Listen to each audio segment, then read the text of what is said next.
What is going on, guys? How's everyone doing today? Hope you're ready for a very exciting time. We got a bunch of new faces in the audience tonight. Tonight is going to be a real treat. I don't think I have anything crazy planned, but I'm kind of excited to be here. And every now and then I get really excited about being here, and I think it usually translates into a pretty good show. I'm going to kill out some windows here. If we drop the stream, I apologize, but I think everything's stable enough to hold together. What was I going to say? YouTube has made some changes to how live streaming works, and you'll probably notice some other channels who haven't prepared for this change, possibly not even going live today, because it's some pretty big changes that they did on the back end. And they announced them a while ago, and I was doing the beta, and day before yesterday, they kind of forced it on to everyone. So we'll see how that goes for everyone else, but we're here, we're ready for you. We got a bunch of people in the audience already waiting. We got Richard here. He is our one of our best patrons and friend of the channel, friend of the brand, the Bolorama brand. He's running that new Mercari group, and if you guys don't know this, you should seriously go check out the Mercari group, Bolo Mercari. It's a sister group to the parent group.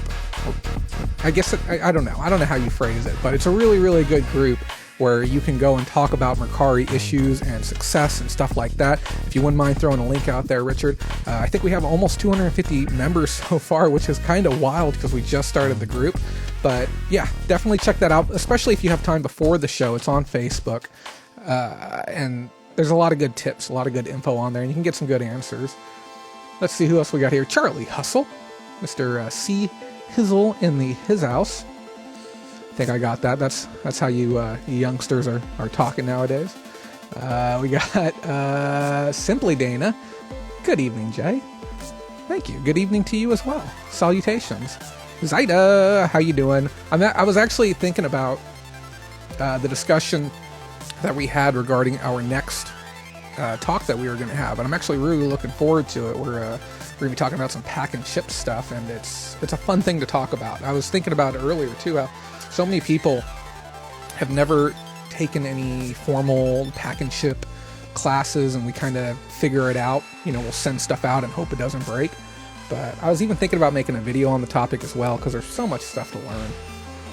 But happy that you're here. Tonight's show is going to be a little bit heavier on some things, but I would say that the bolos and the motivation primarily, and some of the story time will be good takeaways for people who are within their first year or two of reselling. And then some of the heavier stuff, we're going to be talking about the eBay weathering the storm and such. And there's going to be definitely stuff geared more towards the 2-year plus resellers, but there's going to be a little bit of a takeaway for everyone there. Stuff to be cognizant of in the future moving forward. Kristen Springer, hello to you. I don't know if I've ever seen you here on our channel before. I'm gonna go peep your channel, because that's what I do for first timers that I see here. 8 subscribers, bringing on some heat. Give me the next one to 100K. I see. She said, "Good evening, all." Vasquez Vintage here. Glad to finally catch you live. Hello from Seattle, Washington. Hello to you. I see we're in the same time zone. 3:45 right now for you. Is it raining there? We're having some crazy weather here right now. It is 80 degrees today, 77, 80. Tomorrow's supposed to be 81, 82 degrees, which is just nuts for November. We have the air conditioning running today. I know that sounds wild to some of you out there on the East Coast, those of you who are at 6, 7 o'clock right now, but it is hot today. I even got the sleeves rolled up on this long sleeve. Studio 727, good evening to you, and welcome to my channel. I don't believe I've ever seen you before. I really appreciate everyone who takes the time to like and comment, because those of you who don't know, those things actually really help with the analytics. And when YouTube sees that an audience is engaged with the content that's being created, they'll actually serve it out a bit more. So they'll put it into people's recommended, and they'll put it into people's sub feeds, and they'll even give it a little more, organic push. Let's see who else we got here. Sorry, people are messaging me. My volume on PC is mute, trying to fix it. Oh, well, that's not on my end, Pam.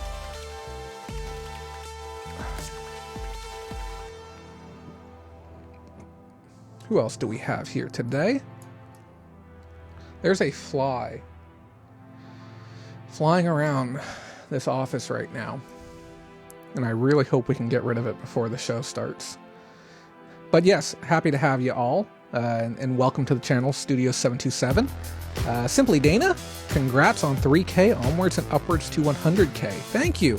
You know, I would love to be at 100K, but at the same time, I don't want to be one of those YouTubers that has 100K and then only gets like 300 to 1,000 or even 2,000 views per video. I feel the number becomes very hollow. I'd rather have the 3,000 I have now and then have a really good engagement rate, 10 to 20%. That would make me very happy. But I would love someday to have that coveted plaque hanging on my wall, and I hope to earn it. I hope to earn the right to have that someday. And Tin Folk, sup? Happy to have you. And hello to you again, Charlie. Good to have you too. Thank you, Richard, for putting that link up. Those of you who haven't checked out the Bolo Mercari page, I'd recommend you go check it out. Like I said, it's a really good one. Rhiannon, welcome to you as well. I don't know if I've ever seen you here before either. Welcome to the channel. Let's see who we got here. 6 subscribers. It's a beautiful photo you have there. What else do we have here today? Brandy, another one of our lovely admins. We also have Mindy here. Says cold in Ohio, and Brandy says surprise sales Sunday. That's always good, getting those sales. I've been doing some tweaking to my store I might talk about on air. I've done some of the stuff that you're not supposed to do to your eBay store, kind of as a test to see what would happen, and I had some good initial results and then not so good coming into today. Who else do we have here? Amy Blackwell, thank you for dropping in as well. Says, hey Jay, good to make it today. Yeah, I'm happy you were able to make it as well. We love having a full audience in the house. Kind of keeps me motivated and moving. And then especially when you guys are talking amongst yourself and I can see comments and people engaging with stories, it makes the whole flow of the show, makes everything just a touch easier. My hair is just, I got this little flip thing going on. I don't know what it is. It's just going to upset future fortunes when he shows up. Mr. Exquisite in the house. I think we're going on 7 weeks. I think we're getting at the point where I'm no longer going to keep track. I'm just going to be honest with you. But pleasure as always. Happy to have you again. Lee James, the one and only. Good to see you around. I noticed that you were back in group chat again. Happy to have you too, buddy. So we're having a heat wave here. 27 degrees. Wow. Who else do we have here in the house? I want to make sure I didn't miss anyone. Fat Girl Sewin, thank you for being here as well. I believe FGS, she was the first person to sign up for our new Patreon tier, where it's $1 a show or $5 a month to help keep us on air. It helps so much. We are actually going to start looking at the possibility of getting a studio, like an actual real set. We're way behind on funding, obviously. But I'm thinking it might be worth it to go deep out of pocket to really ramp this thing up and make it a bit more credible than what we have going on right now. And I understand, like, this is a clean setup, but I would really like to scale things further. Highly relevant commenter. I always laugh when I read your username. Happy to have you again as well. Kristen Springer, I've watched these Sunday streams but never caught it live. Love it. Well, thank you. I appreciate that. Every time somebody comes in and makes that concerted effort to watch the show live, it means so much to me, because it really is a different experience when you have an opportunity to ask your questions and get real answers and kind of hang out with everyone and chit chat, because I'd like to think there's not many opportunities to be able to go and sit down with 50 or 60 other resellers and watch something and talk about reselling and problems that you're having and get actionable responses about things that you can do. We're gonna be covering a ton today, though. I'll be honest with you guys. Let me turn down some of the brightness on some of these monitors so I don't blind myself.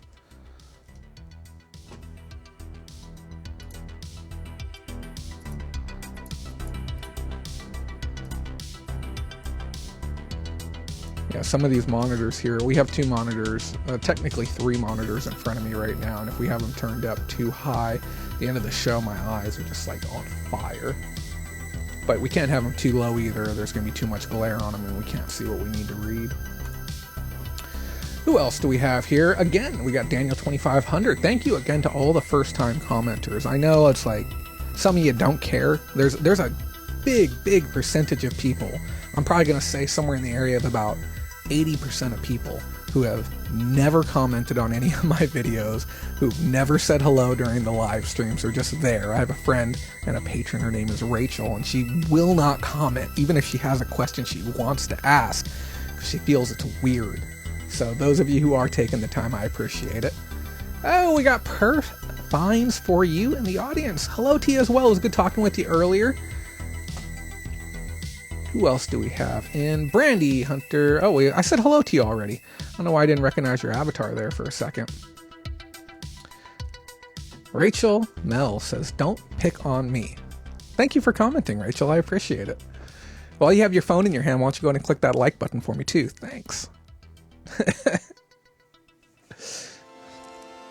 And then there's a good chunk of people that they let us see the analytics on the back end. About, I think it's 20 to 25% of people who watch this show are not subscribed to the channel. And then of the viewers that we do have, only about 10 to 15% of people actually click the like button. They don't realize the importance of engagement and how much it changes what YouTube does with our videos. They'll see something and they'll be like, wow, 40% of the people like this content, or 30% of them watched it the whole way through, or a good chunk of the way through. It must be good content, and they'll serve it out a little bit more. And we don't go crazy on keywords or hashtags or anything like that, so a lot of our reach is organic. And if you have reseller friends and you haven't told them about us, that pains me. You gotta let people know about us. Hey Pam, I see your message. Have you tried oh, she can't even hear me. Somebody tell her to turn her computer off and back on again. For some people, they find it weird to comment. They just don't want to run the risk of public scrutiny for the words that they're saying. Secondhand everything, thank you for jumping on in with a comment. Hello to you as well. I think I'm going to go downstairs and turn the air up to 74, because 75 still feels too hot up here.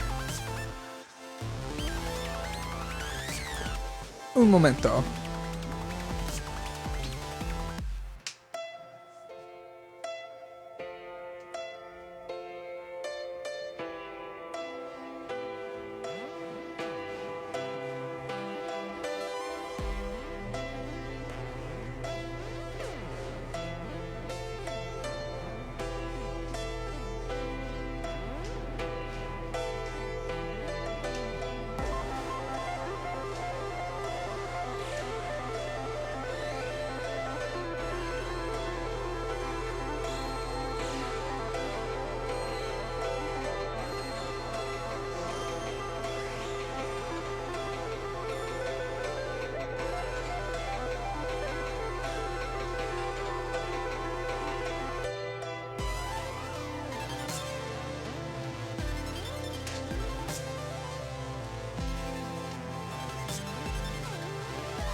Insurance.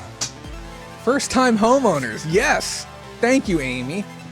It is very, very important. We talk about the real estate market and owning houses, buying your first house. Those of you who are new to my channel and don't know this, the ads that are run against our videos are based on the content that we talk about. So if this video started and you heard somebody yelling at you about some online web training program, something like that, they're like, I made $20,000 in my first month doing Shopify, and if you want to learn how, then just click right here. If you got one of those, it's because we talk about e-commerce all the time. And those ads pay at a certain rate, but ads for real estate and home buying and home refinancing pay at an accelerated rate. It's almost 2 times as much money. So if we talk enough about buying houses, I'll make more money because of that.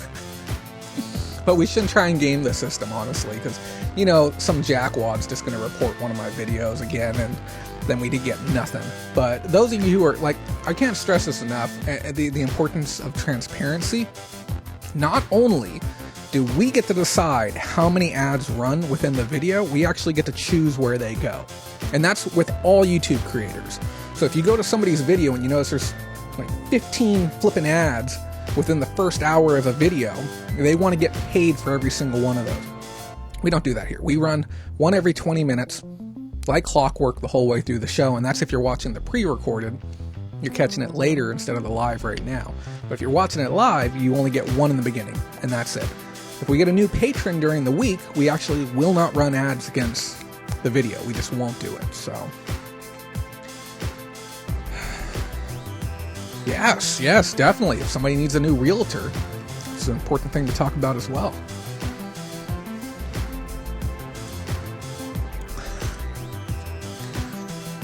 I don't know if coffee ads run as strong either. Pat the Reseller, happy to have you. You're here on time this time, first time in a little bit. We're down to our 3-minute mark. Investment properties, timeshares. Yes, going on expensive vacations, visiting the Caribbean. These are all very important topics for tonight's show.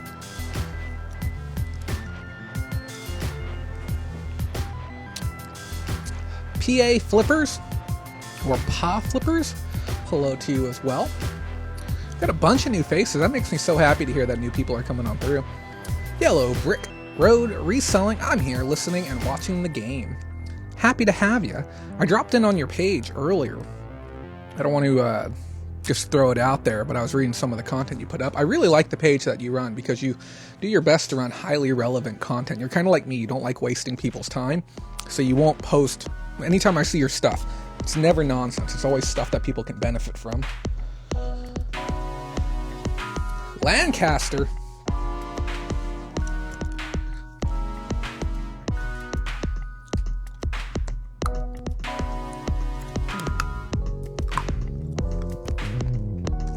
Anyone swinging helmets? Yeah. I heard an argument, a defense for it. Like, I can't believe that they're going to suspend this guy because he hit somebody else with the soft part of his helmet. And I'm like, that's the most apologist thing I think I've ever heard in my entire life. The soft part of a helmet? Holy cow.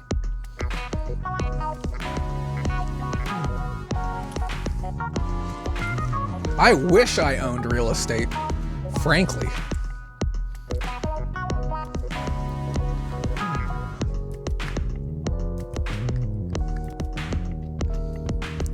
We're actually going to hang out for... Oh, no, I think we're on time right now. I think we're the only show that consistently runs on time. I love how my light is still crooked. I wish there was a way to fix that.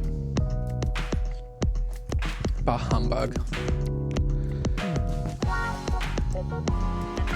And then drop out after the information is over. Pat, the information never ends.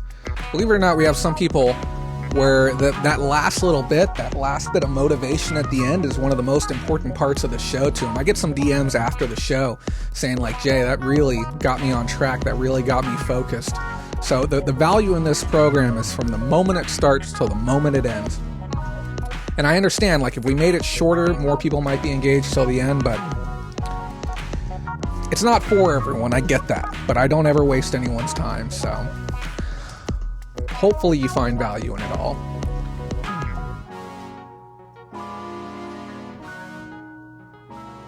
Good stuff.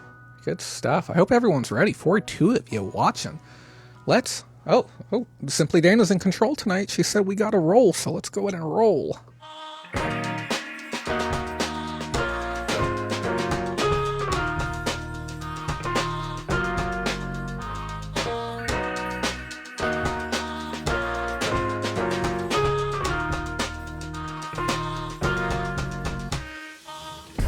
What is going on, guys? This is Jay Kraft with the Facebook group Bolorama Pickers Lounge, and I can't believe it. It's already been 7 days since I was last here. Today is November 17th, 2019, and it's another one of our lovely reseller roundups.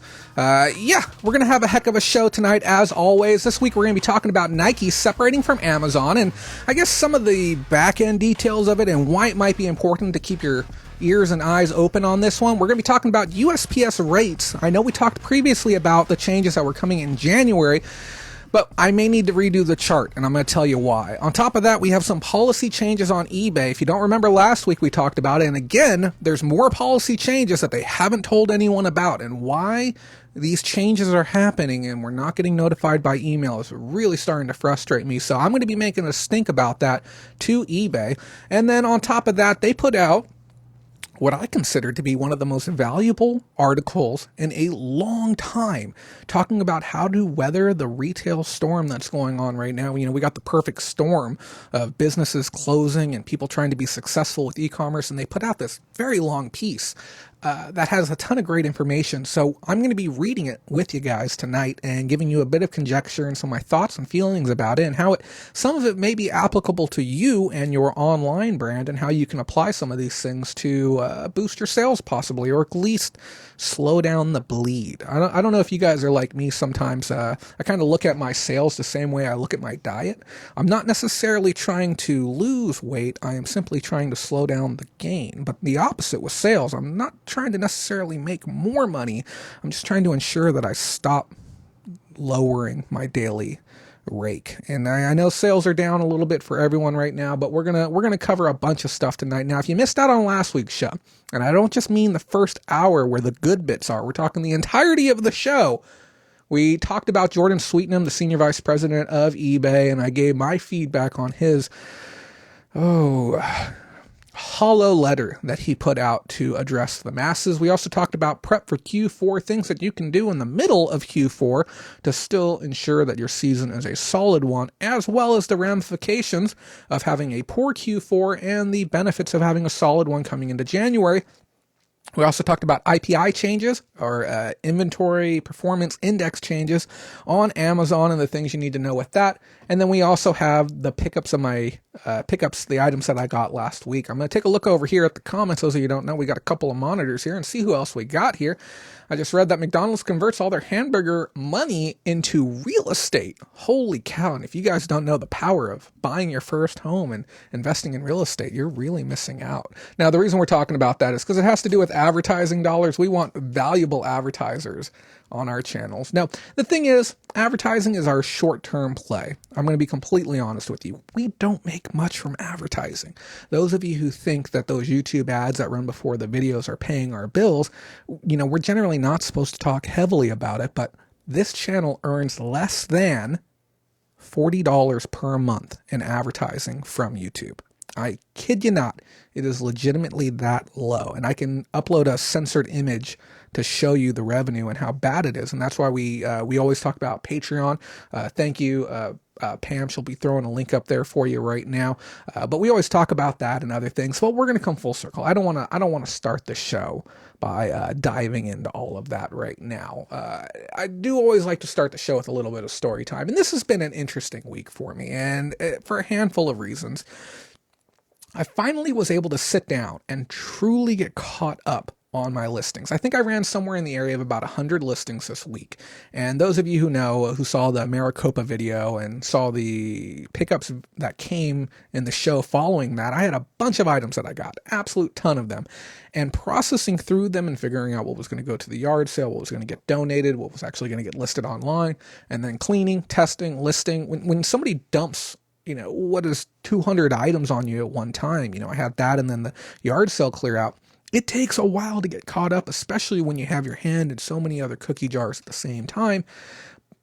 Part of it, maybe I need to be a little bit more persistent on it, but I want to have a life too. I want to be able to focus on fitness and friends. I have the new girlfriend. I have things soaking up my time, but I finally took the time to get caught up. I even had another buy that I talked about privately within our group chat, where I noticed a gentleman was selling some disc golf disc. And those of you who've never played, it's like traditional ball golf, but you're throwing a frisbee disc to a big caged basket. I ended up buying 56 disc golf disc. The guy wanted 175 originally, and I was able to get him down to 130 as my pay price. I get them all in, and they are filthy, absolutely disgusting. I'm pretty sure he just gutted the bottom of a of a pond or something once the water levels were low enough after summer, but he brought them to me. I cleaned them all up, and there was some really, really good disc in there, much better than I had expected. I thought I was going to have to put together some lots and shovel some stuff out, but there was a whole bunch of $40, $50, and $60 Frisbee golf discs. Now, I'm not saying run out and go buy them immediately, but this is again another testament to the diversity that you should have in your store. I tell people all the time, it doesn't matter if your thrift stores are garbage, or if you don't have a flea market nearby you, or even if you live in a small town. You could pick me up and put me anywhere in America, and I would be able to run ads within the vicinity and find people, or even just peruse Craigslist or Marketplace or OfferUp or even Mercari and try and find people nearby. There's so many different ways to find inventory. And there's so many different categories that you can be working in. I'll go buy a lot of wedding dresses. I'll go buy an industrial package of scalpels. I don't care what the product is. If there's money to be made, I want to make it. So I bought that as well, and then getting caught up on those, getting quality photos, getting them listed. And, it was a little bit painstaking, but it was done, which is important. And then I had a yard sale this Saturday. Probably, not even probably, 100% guaranteed the worst yard sale I have ever ran in my entire life. Now, it's no fault of my own. I got up on time. I got my inventory out there. I got all laid out. We had interesting stuff. Most of the people who drove by did stop. But I went from being on one of the most popular streets in a very, very large town to being on a semi off the main path street in a smaller town. And I put all my signs up. We ran ads on Facebook, Craigslist, pretty much anywhere that would let us run an ad for free to let people know that we were having it, but to no avail. I think I made maybe $40, but I was out there for 6 hours. It was a good opportunity to catch up on a TV show or two on my phone. And then I sold about another $50 or $60 worth of pops that I had here inside the house. I'm still in the process of going through what was about 1,700 pieces that I bought the other day. So a lot of stuff getting moving. But it was a great opportunity to meet some new people. I actually met another gentleman who was doing eBay. And it's really great to be able to meet a complete stranger who's doing eBay, somebody who isn't within the ecosystem, somebody who has never watched a YouTube creator, never gotten any formal training, never had that friend who did eBay and they learned from them. Somebody who's still going through the growing pains, even after 6 months to a year, still trying to figure everything out. And with most eBay people, when you start selling, when you're talking with other people about your store, one of the biggest and most common metrics that people will use when talking about their store is the number of listings they have. It's almost a badge of honor to be able to say, I have 500, I have 1,000, I have 2,000 listings. It's basically showing off the size of your store. And people will use this metric when talking. He's like, yeah, I've got 600 listings up right now. I'm like, hey, let me check them out. Because I'm always curious, what are you selling? What do you specialize in? What do you like? Do I have something I could sell you that you might be interested in? What's going on with your brand? And I want to know what their sell-through numbers are. I want to know how they're doing their pack and ship. I want to see if I can help them in any way. But at the same time, like, hey, let me dump a bunch of information on you. I've been doing this for a little bit, but do you have any new stuff? Can you show me a bolo or two that I'm not familiar with? So I started flipping through his phone and looking at his listings. And I see two things right off the bat that I don't really like. And I even told him about this, and he may even be watching tonight. Very, very nice guy. And he should, honest to God, be very proud of where he's at, given the fact that he hasn't had direct mentorship. He has about 600 items online. I start flipping through. I'm seeing some magazines. I'm seeing some Starbucks mugs. I'm seeing, the usual suspects as I'm going through and looking. But the two things I see I don't like is, one, he has best offer on a majority of his listings, at least the first 100 or so that I saw. And two, he had promoted on the majority of the listings I saw. Now, there were some other little things, but his photos looked great. His titles were okay. And then some of the other inventory wasn't necessarily hot items, and you might end up burning a little bit more money just to let them sit there. But I commend him on building quite the store. And then I asked him, I want to implore just a bit more. I said, how much are you paying for your promoted? Like, what percent are you at? And he's like, what do you mean? I'm like, what percent are you setting it at? He's like, oh, I'm just doing the average.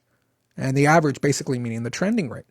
And I wanted his feedback. I'm like, how's that working for you? And there wasn't much substance or understanding there as far as how much was being spent on it and then what the actual return on investment was. And this is something that I've talked about for a while, especially when we talk about pay-per-click advertising coming to the platform, how there are going to be people who are going to use advertising for the first time. They've never owned a business before until they've come to the world of e-commerce, and they're trying to figure out how this advertising works. And eBay comes along and they say, hey, trade us a little bit of revenue and we're going to give you a little more velocity. How's that sound? And I know I've said this before. It sounds like a drug deal, sounds like a shakedown. Almost, you scratch our back, we'll scratch yours, right?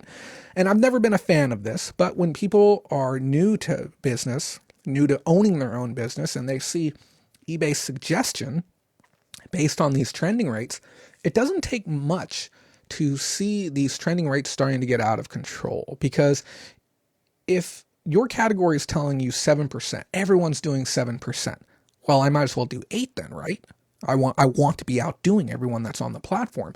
And then the trending rate starts going up and up and up and up. And we can, honest to God, get to a point of critical mass where the return on investment, the benefits are going to be more and more diminishing over time, because we already see the race to the bottom with item prices. The last thing I want to see is the race to the top as far as trending rates. So I took a minute with him and I talked with him about, better understanding the numbers, and I advised him to bring down all of his trending down, or all the way down to 1%. I said, that's just a method that we use. It gains you a little bit of extra exposure, or at least historically, you would get a double presence. But if you're going to do any type of promoted, I recommend 1%. Just for the simple fact that if you do get that helping hand, great. And if you don't, it's not really that big of a deal either way, because you're not losing anything on the back end. And then I talked with him about best offer, and I said, that type of price uncertainty isn't always good. He explained that he adds it later after the listings get a little more seasoned. And I talked with him about the benefit of actually doing sales opposed to doing best offers. Because when you run sales, you can strategically lower your pricing. I usually take bundles of items. I'll take all of my items that are at least a year old, and I'll mark them all down 5%. Now, 5% isn't much. It's nothing really to bat an eye at, but it gives your items an opportunity to sell at a better price, or people who are watching your items or subscribe to your stores and they get your newsletters, or the way that Cassini works. It's going to favor items that have had recent price drops, especially if they've been getting a lot of traffic already.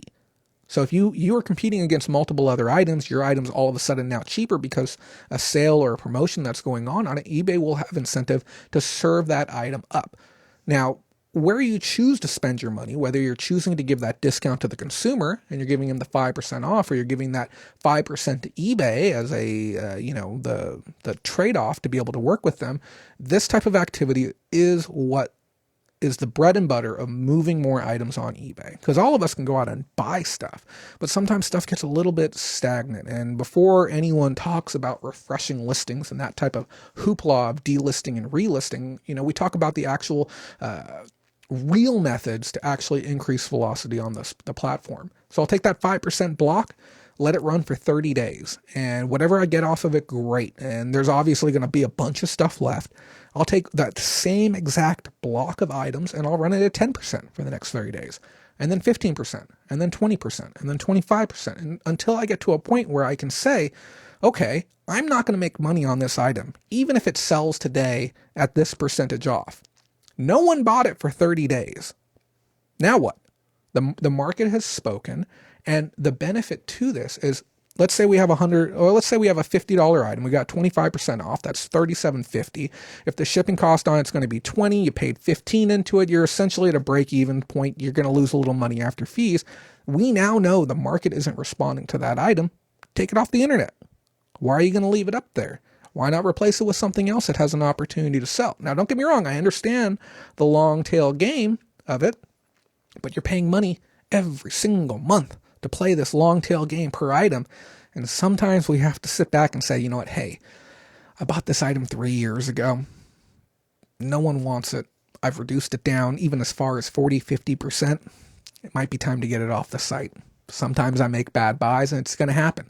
And when you look at the sales history, whether you're looking at 90 days back on eBay or if you're looking at 12 months back on TerraPeak, just because somebody bought one before you doesn't mean that they're going to buy yours as well. One completed sale isn't always enough for me to feel confident in the item I'm buying. I like to see traction. I got an opportunity to speak with another gentleman today. He put a post up and he was talking about financial qualms that he was having, and I got him on the phone and I talked with him about this. When you're low on funds, when you're in that position where every single dollar matters, you really have to be mindful of going after the velocity. I'm sorry, I'm looking at some of the comments here. You cannot see. Can you not see the live? Oh my gosh, guys. Welcome to the live show. So yeah, every single buy matters when you're working with a low amount of starting capital, generating that revenue and looking for those items that are actually going to move out the door. So be smart about what you're doing. I wanted to share some of these little tidbits of information with you because it's important. It's so important. He had even mentioned,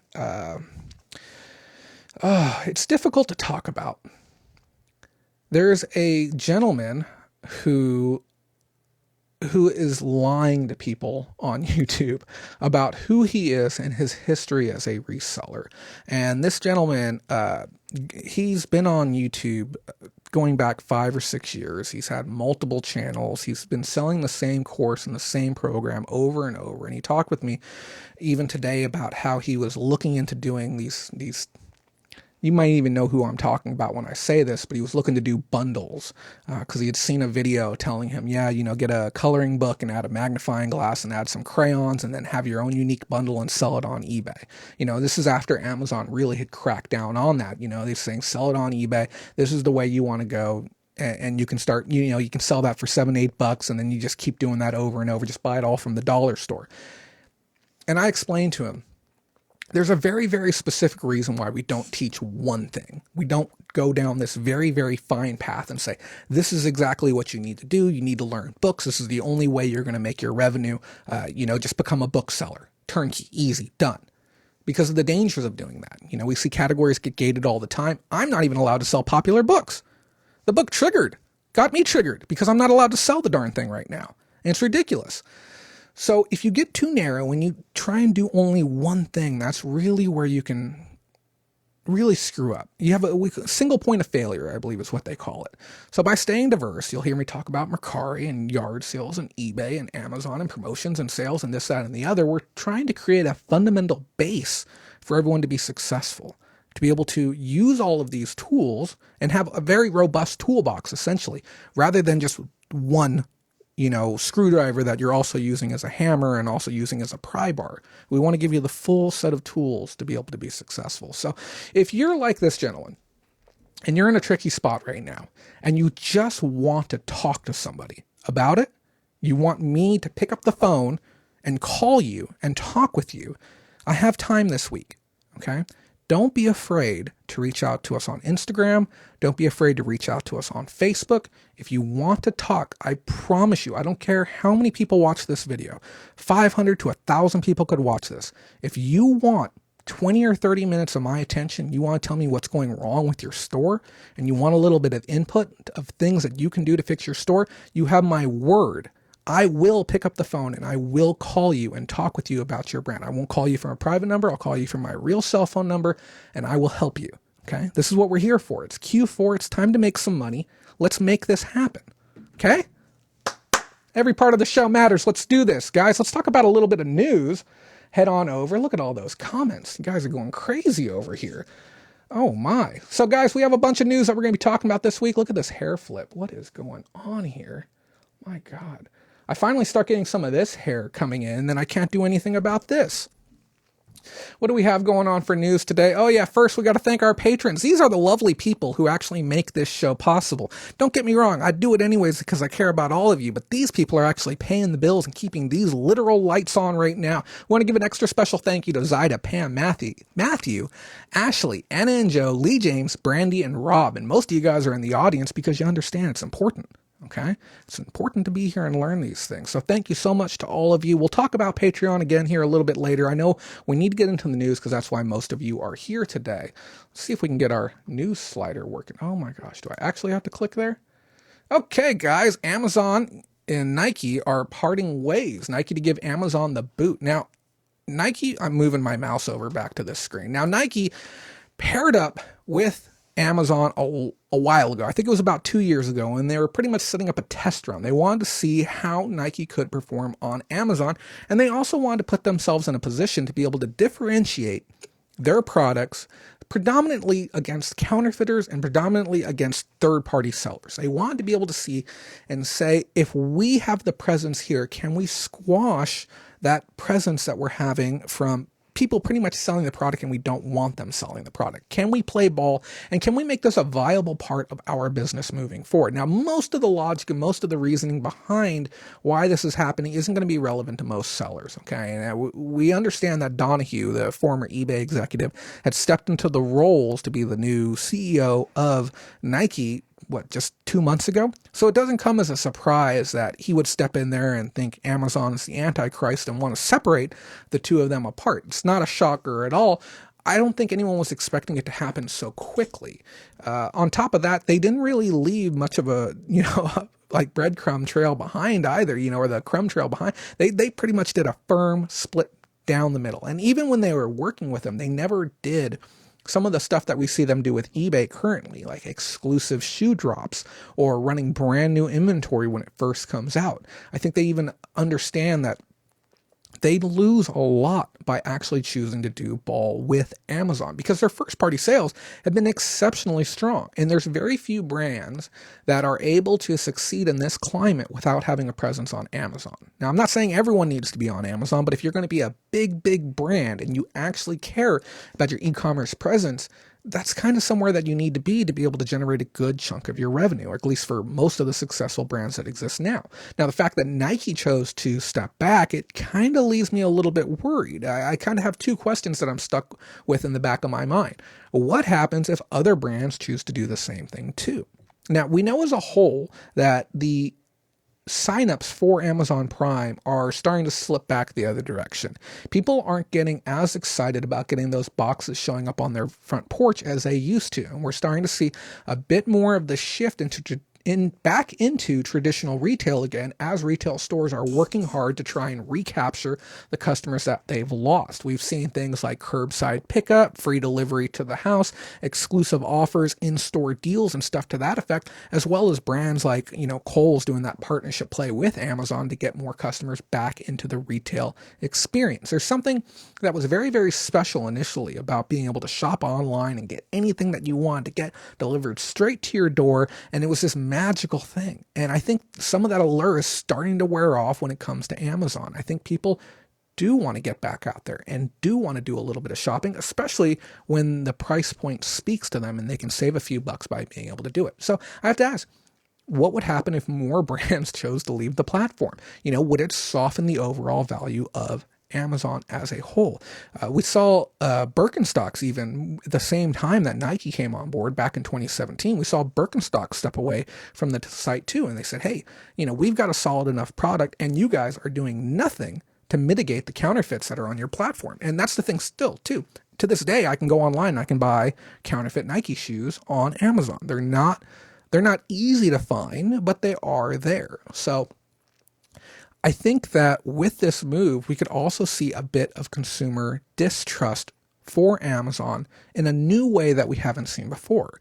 Because when other companies have stepped away, there hasn't been much chatter about it. It's just kind of been something that happened. But this time around, I was seeing it shared on my Facebook group, or our Facebook group, I've been seeing it shared on our Facebook group. People had shared it to my timeline. People were sending me DMs and saying like, hey, look at this, Nike is leaving Amazon. And this is the first time that I've seen a e-commerce bit of news regarding Amazon just go poof, and borderline go viral within the community. And then that has that outlying effect where it can go spread further. So I wonder, are there going to be a group of consumers that are going to look at this change and say, you know what, I don't feel comfortable buying Nikes on Amazon anymore because they might be fake. They might not be real. Why would I buy them there? I know that I can go straight to the manufacturer and buy them, and they're probably going to be the same price, or they're going to be even cheaper. But when Nike was there, they were only selling their old stock. They were selling pretty much their leftovers and trying to again, exchange a little bit of velocity or a little bit of a revenue in exchange for more velocity by paying those fees and getting those items out the door. So I felt that that was an interesting thing to touch base on, just because so many people had messaged me and kind of want a little bit more of my feedback regarding that product. Don't mind me when I look over here, guys. I'm reading over. I have like 30 pages of notes that I do for these shows, just so I can make sure we have everything covered. And then Mindy says Amazon is doing a lot of TV commercials. You know, I don't watch traditional TV, so I've only seen like one or two of their ads. I saw an OK Boomer one that they had on Instagram, where they showed some guy like opening a box and like a rainbow shot over their head. And I'm like, just get out of here with that. Like, you know, you already have your target demo. You don't need to reach any harder to try and get them. I think that as the holidays come through, I think their numbers are going to level out. Right now, because of the whole thing that happened with the separation, was kind of odd to see. Nike actually walked away as the winner. They took a 2% uptick in their stock price, wherein Amazon actually took a 2% downturn on their stock price. So, interesting. Something to note. Hold on one guy, switching mouses again. I have one mouse that I have to press this button to switch between two computers. So that's a thing that happens. What else do we got going on for today? And we're going to truck through a good chunk of the news so people like Pat can get on with their the rest of their day today. We got USPS rates not making the mark. Let me see if I missed anyone's comments. Oh yeah, you got to use that Kohl's card or they'll shut you down. I used to have one of those Kohl's credit cards, and I would just use it for the discounts. I would go in there, Kohl's cash, Kohl's card, got my premium membership card. I had the white one because I spent so much money there doing RA while I was there. And then, you know, just bang all these discounts together, bundle it all up. I was getting brand new t-shirts for like $2.70 a piece, graphic tees.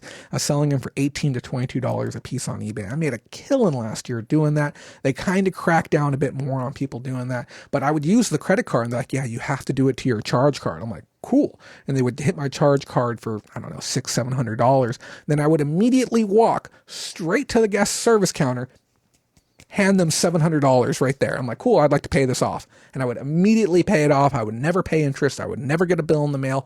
Wouldn't have to worry about anything. And then I think I went 6 months doing that, or not using it at all. And then they're like, hey, we're going to cancel your card. I'm like, go ahead. I'll just get another one when I need it. Mr. Swiss says I do that and I get that extra % with my Target Red card. Yep. You totally can. You may even want to look into cards that offer a higher % back. I know some people are rocking the 2 or 3 or even 4% cash back. And that's another talk we can have too. If you guys ever want to talk about credit financing and leveraging your credit to be able to buy more stuff, how to do it correctly, balancing 0% APR first year card payments, using other cards to pay them off, lower interest rates, all those things. If you ever want to have a talk about that, this guy knows everything you need to know about that as well. This mustache, guys, it's tickling my nose. I don't know what's going on. Oh, 5% cash back with a Discover card. That's a little bit wild. That's impressive.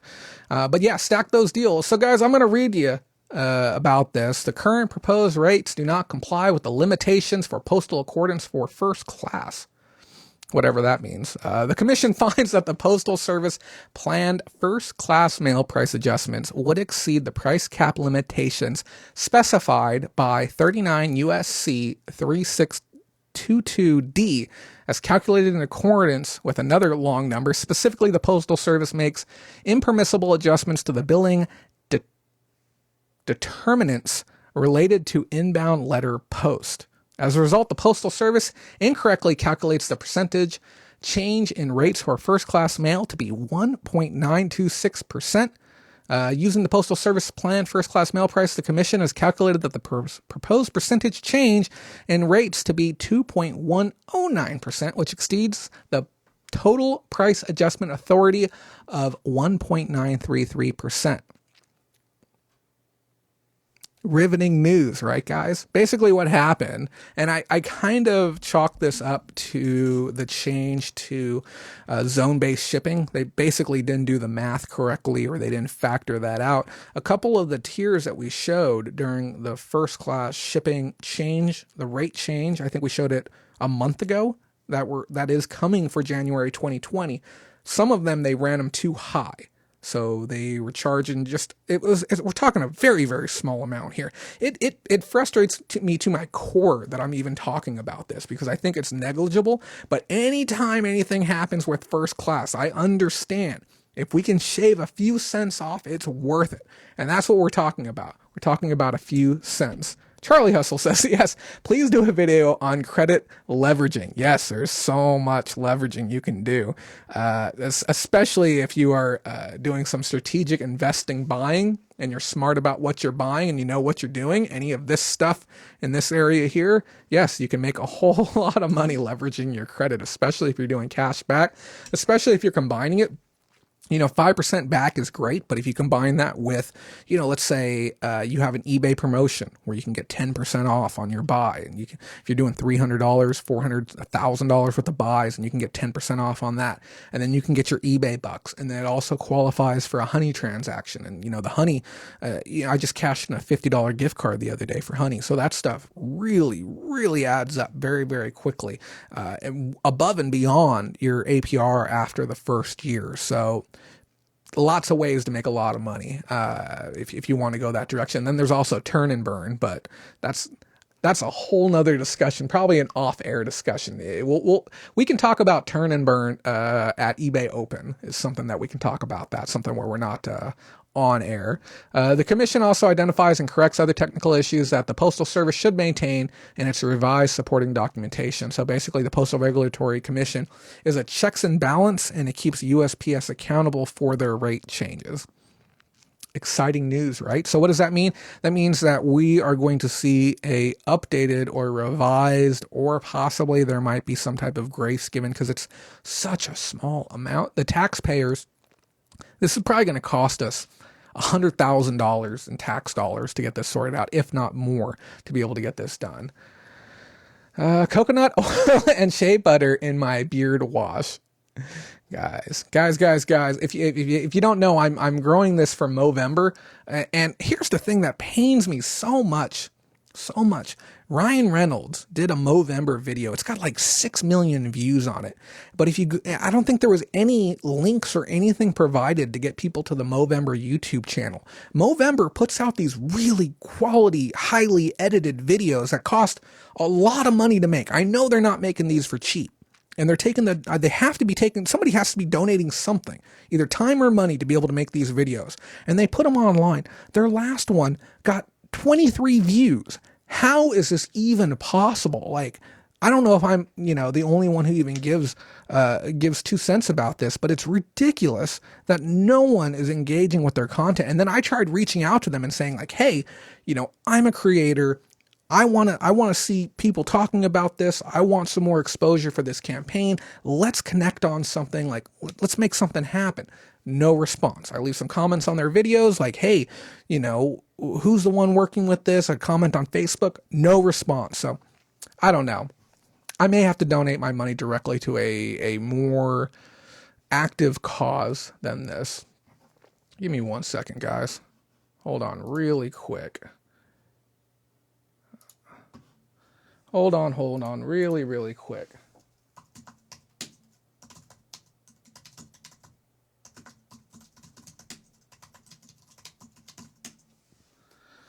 Okay, guys, what else do we have going on for the show? So yeah, that's what's going on with the postal changes. I don't think that's any confusion to anyone at all.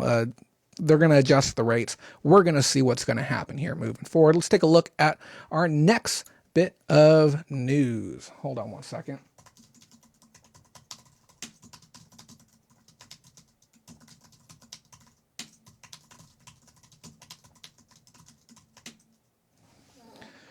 Okay, we have UPC and does not apply changes. Have you guys heard about this? Have you heard about the post on the community page regarding UPCs? I've said this so many times before. I don't understand why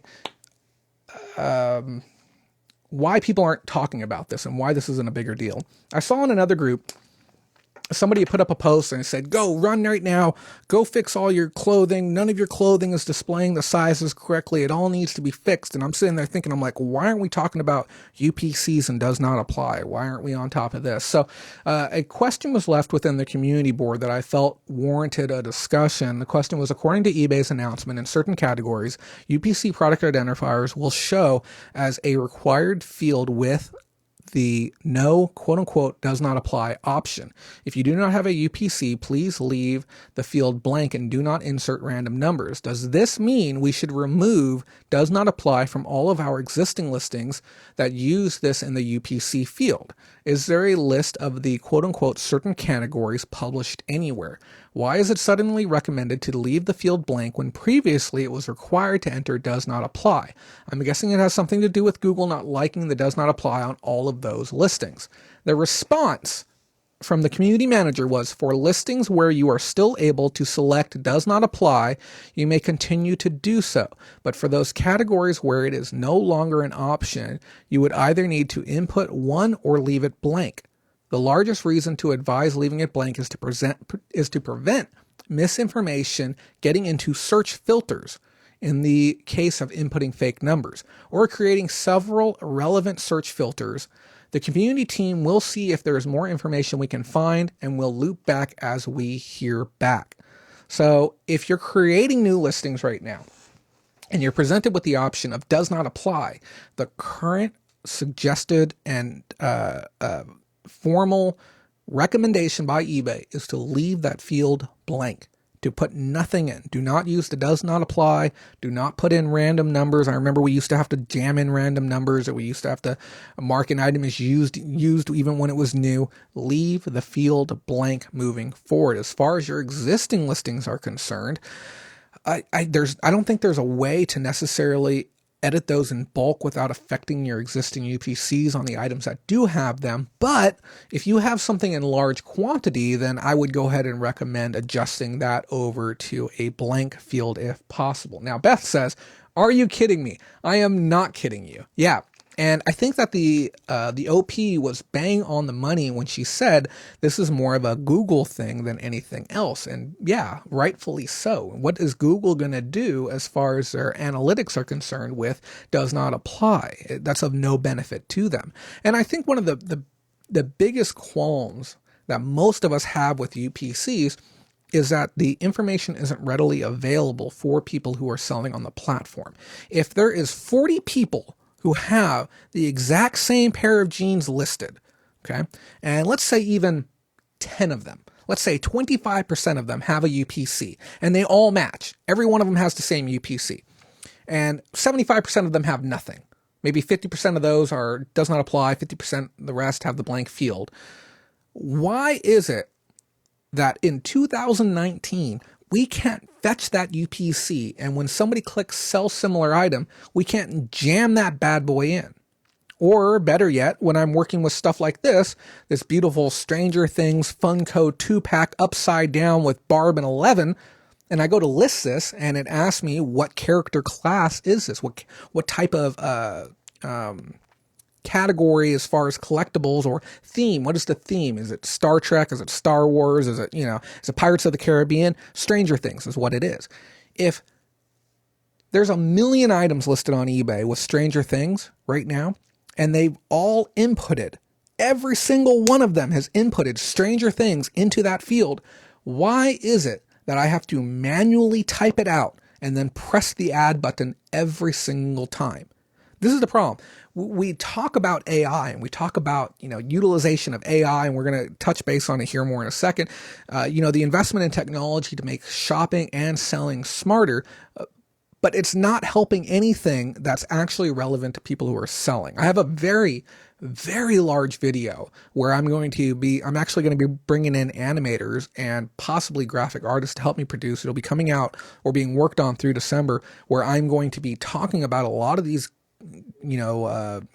grievances that I'm having with eBay in a very, very visible and very direct way. And it's going to be like, hey, eBay, listen to what I have to say. It's about time we fix these problems for sellers. And that's one of the ones that I'm going to be going on, and especially with UPCs, because I have never once okay, gone on to eBay with the intent of using a UPC to locate the item that I want.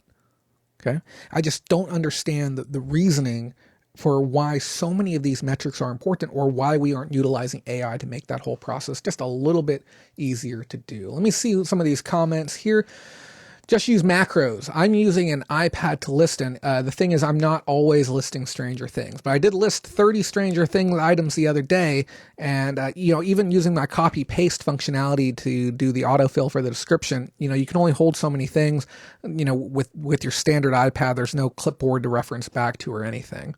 Beth says, Sai, what else do I have to redo now? Yeah, just wait till they delete your pictures again. That can totally be a thing that can happen, because I know a lot of you guys remember that from before. Guys, if you are here and you haven't liked the video yet, please consider doing so. Here, I'll even do the little thingy with the little likes falling down. You guys seem to like that. That seems to help. And then also, if you haven't done so yet, we'd love it if you subscribe to our channel. The subscriptions do help us out in the sense that more people know about the content. You can get reminded about what we're doing. So thank you so much to everyone who takes the time to do that.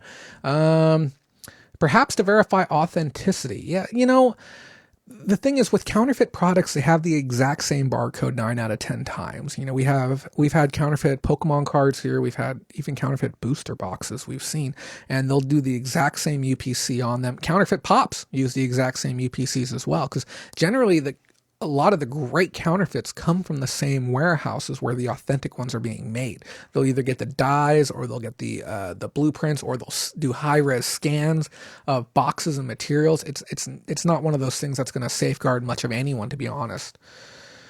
Yeah, and those of you who don't have UPCs, obviously there's not going to be much impact to your brand. Or those of you who are like me, I'll be frank, I refuse to enter in UPCs, and I understand that it can dramatically increase my search. I get that, okay? But they came out with this stupid lightning bolt, and that's the thing. I know we talked about it at eBay Open, and I was very excited about more transparency on what was going to be happening with search and the means and methods that we could use to boost our search.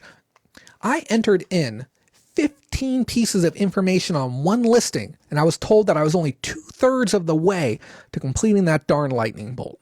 Okay? It's dumb. Okay? They have not figured that thing out yet.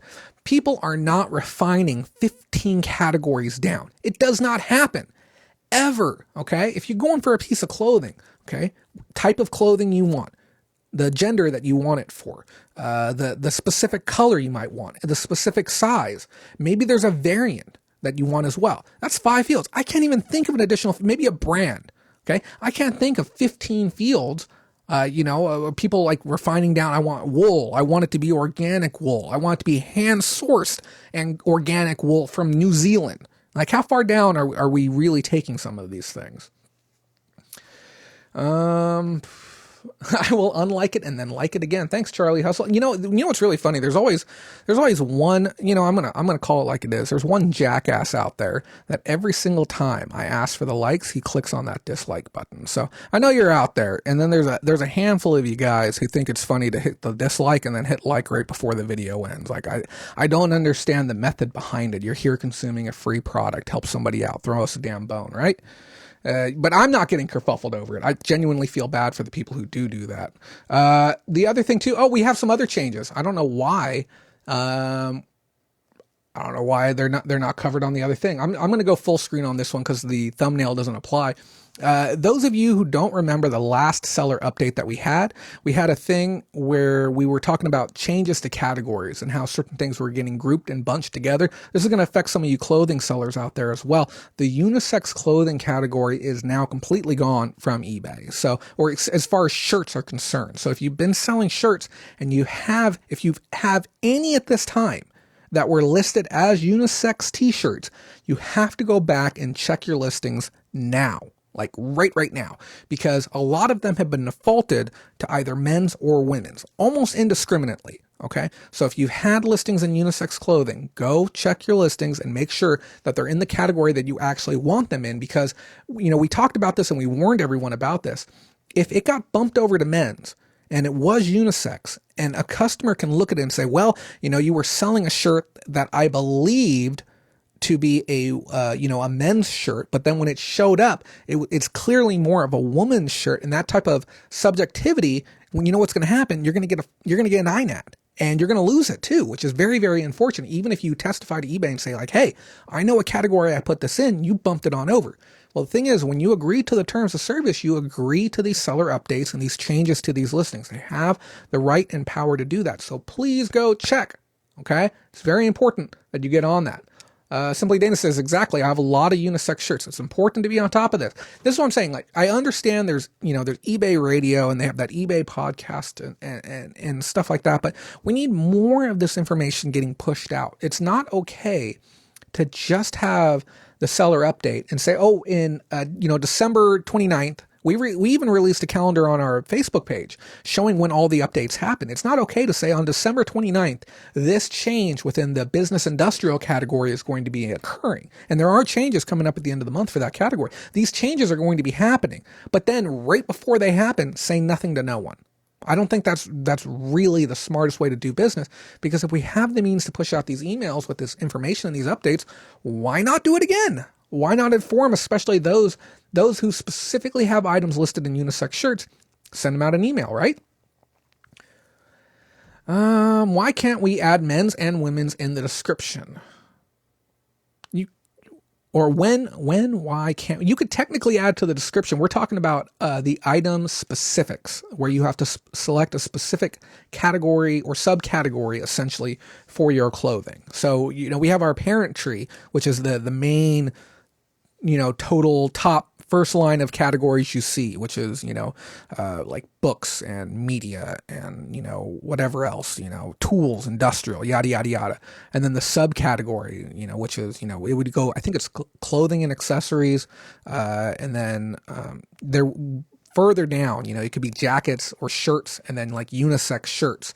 Now you have to go into the actual specific subcategory. So men's clothing, men's t-shirts, and then there might be a sub thing below that as well. Isn't unisex male sizing, or did I just accept the fact that there's a female cut, or is it not a female cut? When it comes to t-shirts, I generally believe that they are almost all universally men's style shirts, because there is specific female cut t-shirts that would not look good on me, but may look great on you. So I would certainly suggest you do a deeper dive on that if you're somebody who specializes in clothing. And if I see any credible YouTubers talking on the topic of it, then I'll see what I can do about getting that together. If it's something that's going to affect a lot of you, then I can get a little more brushed up on the topic and see what I can find out for you. There's also some changes happening with perfumes.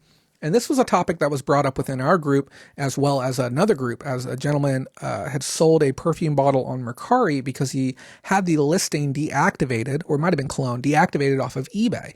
And it really raised my radar. And I looked down, I'm like, that should be perfectly acceptable on eBay, because if anyone knows these terms of service, well, it's this guy right here. So I did a little bit of digging, and he talked with the eBay for business. He was the one running the conversation. I really wanted to put together a message to try and dig to the bottom of what had happened. I was unable to follow up with him, but I want to talk with you about some of the subtle changes that happened within the perfumes category. Now, I went out of my way to try and find the previous version of this. You remember when we talked about tobacco and vaporizers, I believe it was last week or week before last, I was able to show you the old version and show you the new version. Well, apparently eBay felt the need to create a brand new URL. So previously they had gone through and they just used the same URL and then updated that listing. This time they destroyed the old one and then created a brand new one. So I don't have access to the historical information from it. If for some reason you have it, I don't know why, but if you have a screen cap of the old perfume guidelines, I'd love to compare the two. So I'm going to be covering the guidelines as they stand now for perfume, because it is important to know, because there's certain items that I still would have bought if I was out in the field that I can no longer buy and sell on eBay because of this. Listings for used cosmetics, sponges, or applicators are not allowed now in any capacity. Listings for used lotions, perfumes, body washes, and similar products that have an applicator that come in contact with the skin are not allowed. Okay, so if you have a roll-on perfume, if you have like a roll-on lip gloss, if you have a roll-on body glitter that's used, even lightly used, maybe you tried it one time, they are no longer allowed on eBay whatsoever. If you have them active, I strongly suggest you remove them from the site and consider alternatives such as Mercari as a place to be able to go and sell them. Now, I do want to let you know too, we are one of the only channels out right now that is 100% unsponsored. Every time we suggest people go to Mercari, we receive zero revenue for doing that. And we are looking in the future to never ever take a sponsor on and keep this the only unpaid, open air, free source of information on YouTube to be able to strengthen your brand. So if you have those items, delist them before you get the strikes or the penalties on your account. Okay. If you have a lot of them, you can get multiple violations in the same day. And I know you've gone through the trouble of listing the item. I know it's a hassle to have to delist it and then, take it off the shelf and put it someplace else. Good night to you, Mindy. Have a good one. I know that can be a hassle to have to do all of that, but it's got to get done. Okay, you don't want to jeopardize your eBay account over a $40 or $50 bottle of cologne, some type of roll-on cologne. Now, if you have a half-used bottle, 3/4, even a quarter bottle of cologne or perfume, you can technically have that online still, because none of these terms of service are saying that you can't. And that's where it gets really, really confusing. Used cosmetic brushes can be sold, but must be thoroughly cleaned. Okay, so if you have some high-end brushes, they have to be cleaned properly before you even list them online. Cosmetics, colognes, perfumes, and lotions must come in their original container. Okay, you cannot use secondary containers for these products. Homemade cosmetics must comply with government regulations as well. Okay, so keep all of these things in mind. It's very, very important things to know. If you do have a listing that gets pulled because of this, please reach out to me and let me know. Okay, we want to gather more information on this, and we'll keep everyone up to date on developing things moving forward. Okay, so let's go ahead and take a look at our other bit of news. What else do we have going on for today? eBay's take on weathering the retail storm. Let me take a look at some of these comments here real quick. I don't want to make anyone feel like they're left out, guys. Don't be afraid to press that $ in the bottom left-hand corner, depending on what device you are on, if you'd like to send in a super chat to help keep us on air. We also have enabled new stickers. You can send in a sticker somehow. I don't know how it works. Nobody's done it yet, but you're welcome to give it a shot if you'd like. And also, if you want, you can check out our Patreon, patreon.com/Bolarama, to help keep our program free and on air, and you get some amazing perks in return. And every week, it blows my mind. People still ask me. They say, what is Patreon? Okay, people just have no clue, and they watch it every week. It is a way for you to be able to give a few dollars a month to help support me. That's because, like I said, we only make like $30 a month on YouTube revenue. If you'd like to help support me and keep us on air, you can either do a direct donation, you can do a super chat, or you can check out our Patreon. You get some really, really cool perks. Thank you, Pam, for putting that link up. It's as cheap as $5 a month to support us, as much as $100 a month. If you want a couple hours of direct one-on-one support, and everything's money back guaranteed. If you don't get a return on your investment, guess what? We'll give you your money right back. That's got to be about buying a used toothbrush. Yeah, they started putting crackdowns on used goods. I noticed there was a lot of pushback when it came to used undergarments being sold on the site. There's people have been, I guess, using that too long to sell and make too much money in a very unsavory way. Yes, that is exactly what I'm touching on, Pat.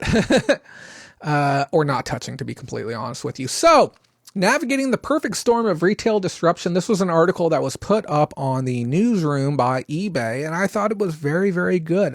We're going to kind of hammer through this a little bit quicker than I'd like, because I have some pickups. I want to show some items. This is going a little bit further than I wanted time-wise for today. I do want to have a nice Jack and Coke after the show is over as well. The Senior Vice President, Chief Strategy Officer, Chris Miller, talks about the waves of the retail industry disruption that are going on right now, the trends that are accelerating the disruption, and how retailers can navigate through this. Now, when we talk about retailers, we're not just talking about your traditional brick and mortar. I consider myself a retailer as well. I am a person who has products available in an open market for people to be able to buy. Now, he laid out some tips and some things that he felt were important to know to be able to get through this storm. Now, when we talk about this storm, I want people to think back to the housing crisis that we had. What was it, in 2003, 4, when the market really started to go on a downturn? We saw a bunch of people printing books and talking about how to deal with a down economy, how to deal with a modern day recession. And I guess that's one of the biggest fears right now. A lot of it has to do with fear mongering from the left on TV, talking about how the economy is really going to be in tanking, or we're doing so good, it's only inevitable that we're going to crash. That's not necessarily true. We are on a pretty much, historic level uptick as far as the jobs market and GDP as a whole, the stock market, everything's looking really, really strong. So much to the point where you have brands like Walmart who are now offering to pay for people's college just to be able to get them through the door, because we're seeing this very, very interesting shift in the workforce. We have a lot more people going the entrepreneurial route, but we're seeing an actual shortage in labor. And different retailers are having to spend a little bit more money and start to entice people to get them through the door. So as we start seeing some of these evolving shifts within the economy over the next 6 months to a year, because I can guarantee you the steady increase will not last forever. We will taper off. This isn't China, like the last 5 years of nonstop growth. We will taper off. We will steady out. We will probably see a little bit of downturn. We'll have our next election, and then we'll see that next boost come up. Mark my word on that. It will happen. So learning about some of these things now can be really, really valuable, so you can have it in your mindset if you start to see some of the indicators of a downturn economy. Let me look at some of these comments here, because I know I've probably upset someone. We are on our 121st month of uptick. That is quite a long time. And now the thing is, there's a lot of different metrics to take into account. Not just GDP, not just the jobs market, not just the value of the dollar against the euro. There's a lot of things going on. I'm talking cumulatively. It's been a pretty good run as of late. The first thing that they talk about, they said, be customer obsessed. Okay, he starts out with, and now the name is Chris Miller. I don't know if that's a male or female. I unfortunately didn't feel the need to research it farther. I'm going to be using the pronoun he. I apologize if it's a woman. The first thing he says was, start with your target customers and a deep understanding of their needs. Ensure that your value proposition is a sharp and relevant for them. At eBay, we obsess over our customers' end-to-end shopping journey, from investing in highly relevant messaging to creating a seamless checkout experience. Now, here's the thing. I can nod my head and say, yes, they have gotten a lot better with brand messaging. They've had a slightly better idea as far as who they're targeting their ads to. Gen Z and millennials is really where a lot of their ad spend is going right now, and I kind of commend them for that, as we start seeing Amazon starting to downtrace that type of consumer as well. But the problem is that I feel personally that they're going to lose this rat race to Mercari. They really need to cement where they're going. But we're talking about our brands right now and the things that we can do to strengthen our brands. Now, the first thing talked about value, okay? Are you offering a value to your consumer? Are you giving them a good deal on the item? Because the thing is, I understand the importance of pricing items correctly. I send out my How to Price Anything video, and if you haven't seen it, I strongly suggest you check it out. You can even leave my show right now and go watch the How to Price Anything video if you haven't seen it, and I won't be upset. That's how important it is for your business. And I don't care if you've been selling for years, you're probably doing something wrong and you don't realize it. So go check out that video if you haven't. It's the backbone of my success on eBay. So value. I know we talk about standardized pricing and the best way to price an item, but when we have an opportunity to present value to our consumer, are we actually doing that? Are we holding out for every last penny, or are we being mindful of the fact that certain items might have a typical seasonality to them, or we want to make sure that we get the item out the door? Sure, the market price is $23.99 and I want to be at $23.98, because if somebody's going to buy the item, they're either going to buy mine or they're going to buy nothing. You've heard me say this so many times before, but we don't want the customer to buy nothing. Okay, so sometimes we need to figure out what the correct price is on an item based on more than just exactly what the market is saying. We need to understand our consumers, and we need to be able to present a value to them sometimes. Okay, so be mindful of that. We want the items to sell. 1,000 listings is 1,000 listings. $1,000 is an actual $1,000. Okay, one of them cost us money. One of them is actual money. Which one would you rather have? Okay. Seriously, what is going on? Want to make sure everyone's good. Good. Poor yeah. Okay, good stuff, guys. Make sure everyone's good over there. I know we got the admins, and I appreciate all of you for being there as well.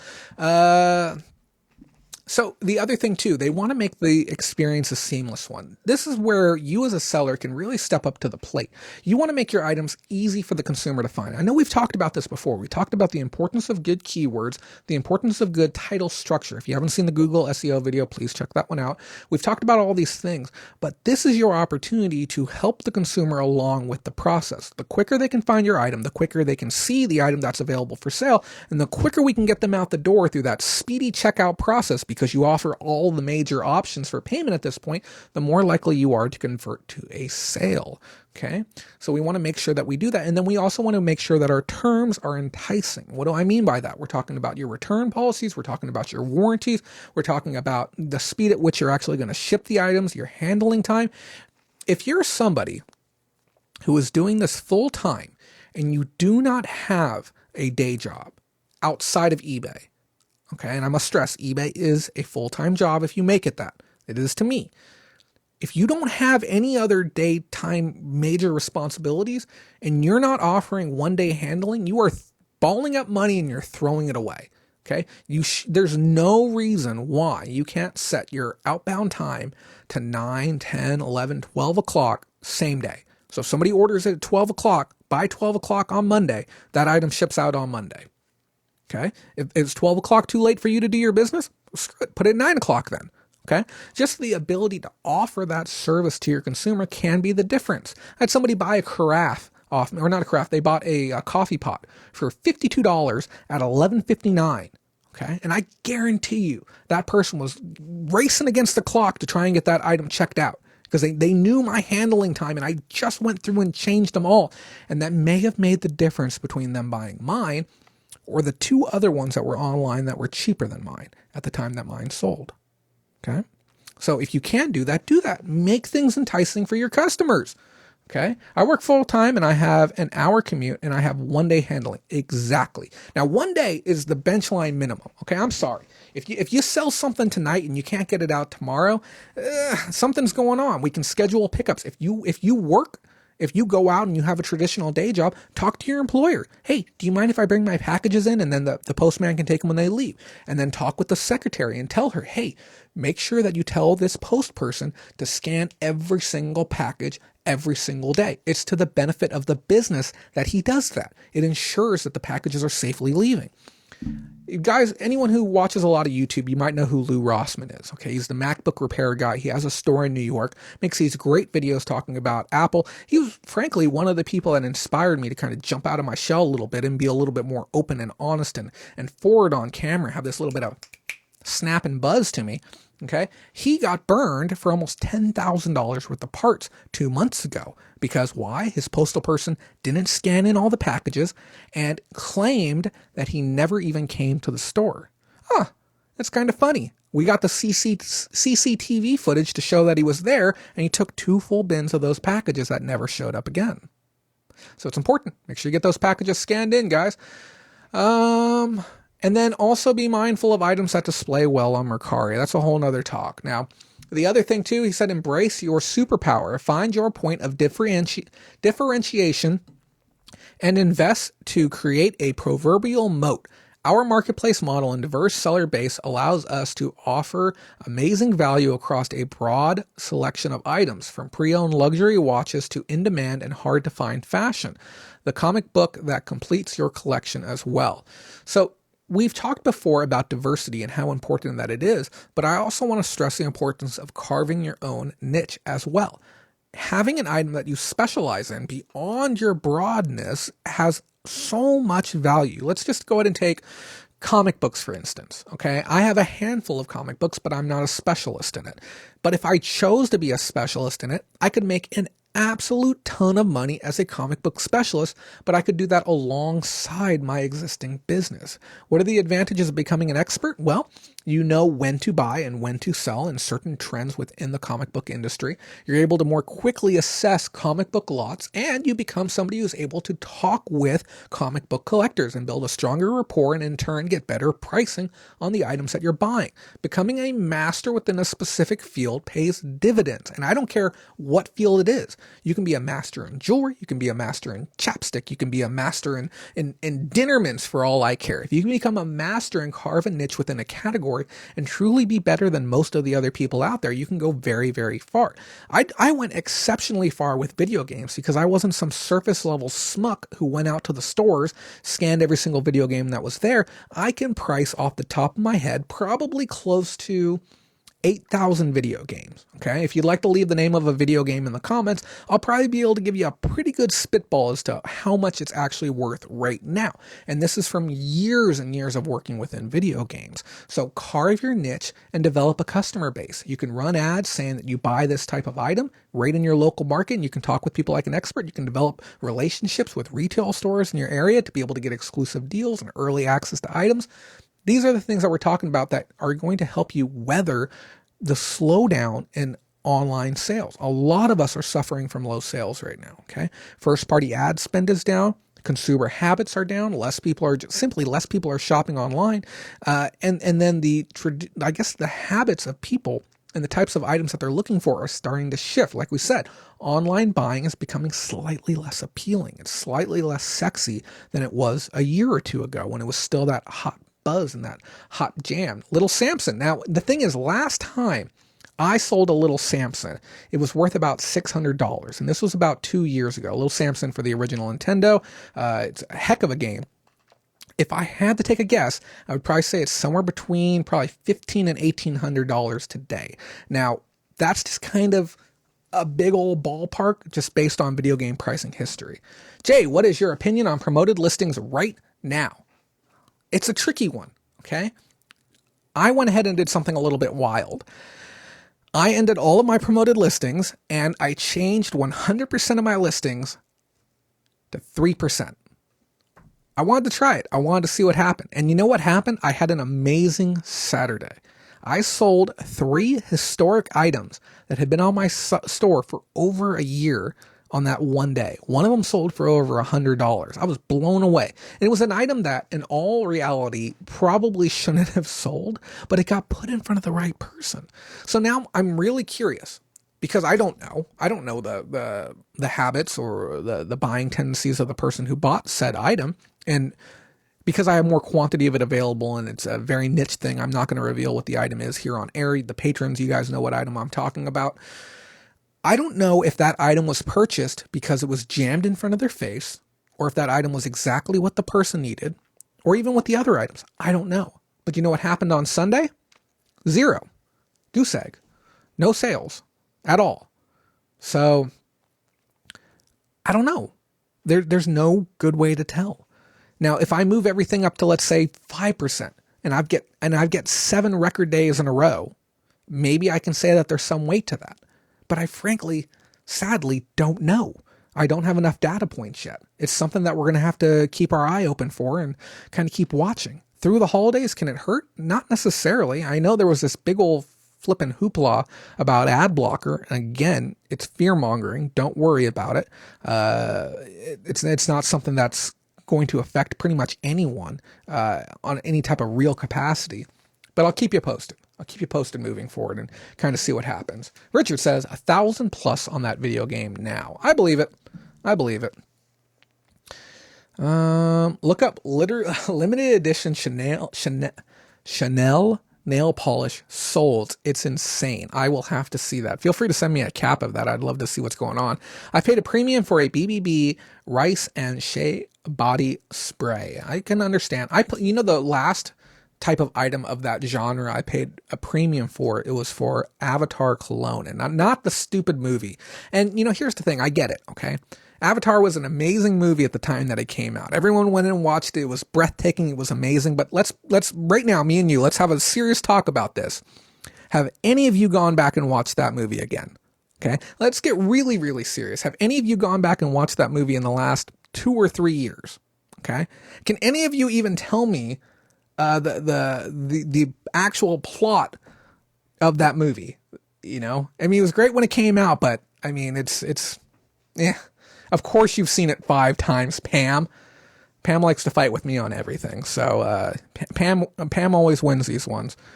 What else we got? I like the movie. I saw it on Disney Plus this week. Okay. Some of you guys out there, you're on board with me, but other of you, not so much. Okay, next thing here, guys. It says use technology and data strategically.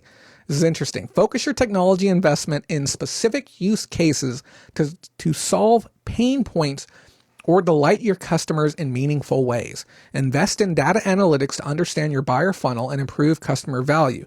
With over 1 billion items on our platform, we use AI-driven personalization to help you discover exactly what you're looking for.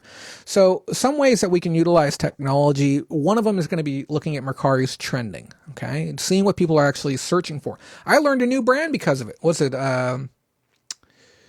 somebody help me out, the new clothing brand, Gymshark? Is that what it is? Yeah, I learned a new brand this week and I didn't realize it was trending. I didn't realize people want it. I feel like I am in the small club of people who think Nike clothing looks good still. I'm going to have to go get me some Gymshark if I want to be able to keep up my clothing game at the gym. So that's one thing you can do. Look at the Mercari trending. Look into eBay niche. eBay used to have a page dedicated to niche items that could use more volume and velocity. I'm going to have to do a little bit of research to see if that's still a thing that exists. Another thing that you can do too is invest in your tech. Now, specifically, we're talking about having better gear, better lights, better camera, tools to improve your workflow and the things that you do. There's a lot of people out there now that have been selling for over a year and you don't have a label printer. Tell me why you don't have a label printer after a year. Okay? They're $40. They save you the trouble of having to print and tape and go through ink. They pay for themselves after the second ink cartridge. And they don't use any ink themselves. They're thermal. I've never had to buy ink for this thing. And the rolls, you get 150 labels for about $3.50. Tell me why you don't own a label printer after a year. This is the time to be taking some of that money and investing it into things that are going to reduce your time load to be able to be more efficient and make more money doing other things. On top of that, we're going to talk about investing logistics as well. Okay, the things that you use to be able to make your business work. That might mean investing into better Wi-Fi. It might mean investing into better primary printers. It could mean investing into your vehicle or the way that your vehicle allows you and works with you to be able to generate more money. This is the season to be spending some of your money at the end of the year. Okay. Next one up was create a repeatable model. It says, find your flywheel, create a repeatable model for customer engagement and lifetime value. eBay's buy to sell flywheel allows buyers to become sellers and bring differentiated inventory to their site, which then attracts other new buyers. This also promotes the circular economy, a purpose important to many consumers today. Cool. It says, have a bias for action, speed up innovation, test and learn, be agile and nimble, above all else, be averse to bureaucracy. So avoid the things that are external that can affect your business negatively. It says, lead through change, bring your employees along the journey. Do this by setting a clear and compelling vision to the future. Ensure individuals understand their role in this journey. I think that's a big one right there. If you're somebody that has employees working for you currently, okay, or as I like to say, you have associates working within your brand or working within our brand, depending on the direction at which you are speaking, your associates, your friends within your company, within your team, within your unit, having them understand where you plan to go moving forward. And I think this is a very, very, very true thing. I don't see the end of this journey with me here ending on YouTube. I'm going to be completely honest with you. I feel that this has an opportunity to branch out further and be more than what it is now. The people who are with me now, the people who are helping me now to do this aren't receiving compensation. Frankly, some of them are paying money to be here right now, and it means the absolute world to me. But I can 100% promise to them that when this becomes something bigger and I am able to offer payrolls to them, I will. And if a door opens up and opportunities are present for them to be able to come on board and be an actual unit on site with the production and the things that are happening, I want that. So if you have people working with you, make sure that they understand the vision and the journey that you're planning on going on it and the importance of the role that they play within that and how they are not a dispensable piece, like a piece of inventory. Okay. To all the admins and all the people who support this, like, thank you so very much. It's a great time to plug that, but thank you so much for what you do, because we are going to go very far. We will not stop here. We'll have a set someday. We'll have a cameraman. We'll have switchers.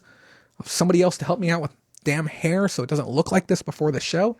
We're going far. I promise you on that one. It says, avoid the squirrels. Don't get distracted by emerging technologies that may not have a relevant use case for your business. Focus your technology investment on those things that will matter to your customer. This is a big one. I see some people, it was kind of embarrassing. Frankly, I was watching some people at eBay Open who were promoting their channel, and they were handing out their business card, and on their business card was a flippin' QR code.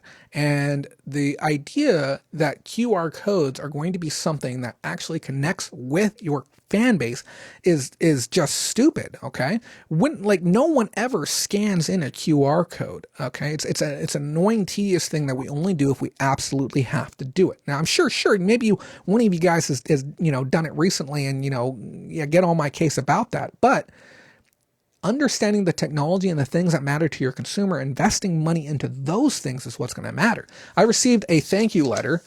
Make sure there's nothing in here that can be wrong. Okay. I received a little thank you letter that had my name and the name of the product that I purchased, and then the name of the seller right there. Okay. And there's a little piece of paper that was printed out and included in there. And it's actually a fair stock. And I appreciate the effort that somebody most likely manually typed this in, most likely manually cut this, and included it with my item. And it was frankly a really well-packed item for my $14.95 that I spent on it. This type of investment into your brand can speak volumes for you moving forward. We even do thank you cards for our Patreons. We have these full-size, high-color thank you cards, free of advertising now, nothing on the bottom. If you need new ones, let me know. But, we do these really nice thank you cards because it allows you to connect to your consumer in a meaningful way that might actually convert to future sales, might actually convert to being able to make more money. And we have a very big Patreon thing coming up in January. We're going to be talking about advanced mailer tactics, things like this, to be able to generate more money after the sale has already been done without violating TOS as well. There's going to be some very, very creative things coming in the future that you're going to want to stay tuned for as well. Fashion Mister says, I just put a thank you sticker on the shipping label. And the thing is, a little bit of a personal touch can go a long way. So even if you have just put a thank you, Jim, on the outside of a package, or maybe not on the outside of the package, but on the inside of the package, you put something like that in there, or just something a little bit meaningful for the customers. It can go a very long way. The next thing says, and the last thing says, be all in after you set a direction, be willing to dive in, making the changes required to reinvent your business to remain relevant. And don't believe the hype. Despite the chaos portrayed by headlines, disruption creates opportunity. And it's those retailers who can successfully innovate for their customers who will emerge as winners. This is what we talked about last week, guys. I said, as the economy starts to shift, being able to position yourself in a way so that you can capitalize on the changes that are currently happening, that's what's going to make you rich. When we talked earlier about, the down economy and the books that were coming out, guess what? The people who wrote those books talking about the downturn economy, what did they do? They used the bad economy to their benefit and profited because of it. We talked last week. This is such an important talk we had last week. Please go back and watch it if you didn't, about how you can be a savior to people who need money after the holidays, those who have overspent, and really be able to capitalize on the position that certain people are going to be in. Now, like I said, we're not responsible for some people being in bad financial situations, but guess what? We can be responsible and help them get out of those bad situations. You're not the bad guy for preying on people who've screwed up during the holidays. You are their savior for giving them an opportunity to be able to sell their stuff to you so that you can go turn a profit. Okay. Anyone who disagrees with that I can understand the bias and different way of looking at it. There was even a video that came out on YouTube the other day talking about people buying the Jeffree Star collab palette that was done. Who's that guy? The guy who does the conspiracy theories series recently. why can't I remember his name? He's a huge YouTuber. Shane Dawson. The Shane Dawson, Jeffree Star palette that was, being sold in stores, sold online. And then they made this video talking about resellers, and it cast us in a very, very bad light. And I even left a comment on there too, saying not all resellers are the same, but when you create an opportunity for people to be able to profit, guess what? We're going to seize that opportunity and we're going to take it. It's not our fault that the manufacturer didn't create enough supply to be able to cover the demand. Okay. It's not our fault that, we're in a position where some people chose not to go out of their way and put the extra effort in to make the money, and other people did too. So that's what I wanted to cover on all of that. Just kind of, that's all the news. Those of you who are ready to skedaddle, thanks for tuning in with me tonight. We're going to be taking a look at some pickups that I got, and then we're going to do our final thought and all of that and have a good time with it. I got some interesting items. Have a good one, Pat. Make sure you check out that Patreon. We'd appreciate it. They have had over 1 million to sell, and it was gone in 2 hours. Yeah. Yep. And I wonder what percentage went to the resale market as well. That's another thing to take into account. Resellers don't always win. I spent $2,000 on an item, a lot of items, just recently. Okay. And, I might lose on that one. I don't have the opportunity to return them. It's not like I can fix my problem either. What am I drinking? I am drinking a venti iced black coffee with soy milk, a shot of espresso, and vanilla light ice. Exactly that way. It's pretty decent. And soy milk, why, you ask? Because regular milk is disgusting and no one should be drinking it. Ever. It is not good for you. It can actually hurt your bones. I don't know why. No one's talking about this either. Yes, everyone join our new Bolo Mercari group. It's a beautiful group. And if there is enough interest, we will make the Bolo Etsy and the Bolo Posh groups. We already have them. I'll be honest with you. We have them already there. It's just we haven't made them active yet. We haven't put them out. We haven't completed the branding on them. We need to know where the market's at on those things. Almond milk is the best. And I had it with almond milk yesterday. It was okay. It was a little too nutty for me, but it was okay. I think maybe with a second shot of espresso, it might even things off. If you guys would like to help my coffee fund, that'd be great. Oh, is somebody giving out bolos in the group chat? Here, I'm not gonna read it on air, but I'm just curious what it says.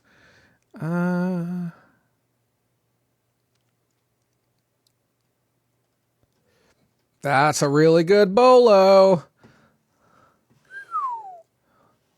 $100 item. So yeah, we talk about different bolos within the group chat all the time. Just things to keep your eyes open for. That's what we're here for too.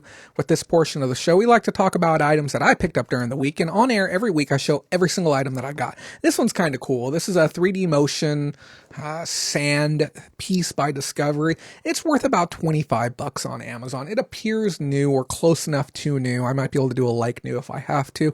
It's a nifty piece. I paid $3.99 for it. I'm going to be honest. There's a small chance you might tune in tomorrow. I bet you guys would love 2 nights in a row, but it might be here on my shelf. I'm on the fence about keeping this. I've had the pre-built ones. This is a kit to make your own. I've had the pre-built one before, and I love playing with those things. But yeah, great little buy, great little return on investment. We got one of these. Oh, I don't know why we haven't talked about these before. This is a Bell South caller ID. Whenever you can find caller IDs brand new in the blister pack, they range anywhere from about $25 to I've seen as much as about $150. There is like a unimaginable amount of senior citizens who desperately want these brand new to replace their existing ones. This is one of those items that could probably continue to trend upwards for the rest of time, probably for at least another 30 years. You can see these items continuing to move upward. And then there's going to be a very, very sharp fall off. So keep your eyes open for these, especially in the blister pack. $2 in, I expect $28 to $32 out on the back end. Balanced fabric softener bars are a great bolo. Yes, they are. You know what?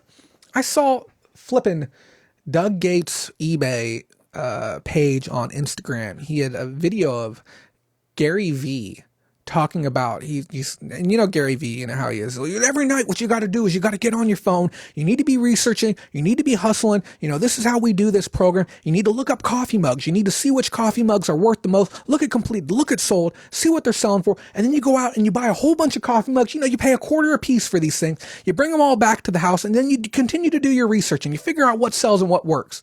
And he reposted this video. I'm like, that sounds like the dumbest thing that you could possibly do. Like, I understand looking at completed listings and getting an idea of certain things that are worth money, but learning items that you will never ever run into and copious amounts of them is just a horrible waste of time. And then telling people to go buy a whole bunch of these, and firstly, you're not going to find them for $0.25 each, not at any thrift store, in most thrift stores in town, but going and buying a whole bunch of random coffee cups for $0.25 each. And now what do you have? 20 or 30 coffee cups you can't do anything with because they're not worth anything online. It just creates this really bad, time vacuum, honestly. The stuff we show you here, we try and keep it broad, okay? Not this specific brand of caller IDs, but just sealed caller IDs in general. Basically saying, if you see a sealed caller ID, go look it up. You should be researching while you're in the field. Anytime you're walking down an aisle and you see an item you don't know and you're not familiar with it, don't walk by it. I say this all the time. Stop, research it, learn it, see what it's worth. And if you're not sure, reach out to an expert, okay? Ask somebody in the comments, figure out what's going on. Gary Vee just spends money on video and lets his people worry with it, getting rid of the junk 100%. Gary Vee is not a reseller, okay? He is simply gravitated to the next thing that he feels he can get attention doing. He likes the attention that comes from branding himself as a reseller, but he is not a reseller. He doesn't know what he's doing. I'll call him out on that. I'll even challenge him too. Okay. I'll go to any thrift store, swap meet in town, and I will leave with 5 times the value of inventory that he will, and I'll do it in half the time. Okay. That's one of those things. Becoming a reseller takes a long, long time to become very good at. That's what I've told people. You're not going to learn how to be a reseller in a year. Okay. If you're just starting out, you have to understand it's a long process to become successful. Once you get there, it's easy. It's turnkey. It's one and done. But I will not tell somebody starting day one that this is going to be the easiest job you're going to do. It's not. You're going to have a very, very challenging first year. It's going to be hard. You're going to make mistakes. You're going to lose money. Get a mentor. Do a lot of on-site research. Here's something I never told anyone. Or maybe I have, but I haven't said in a long time. When I first started, you know how I started?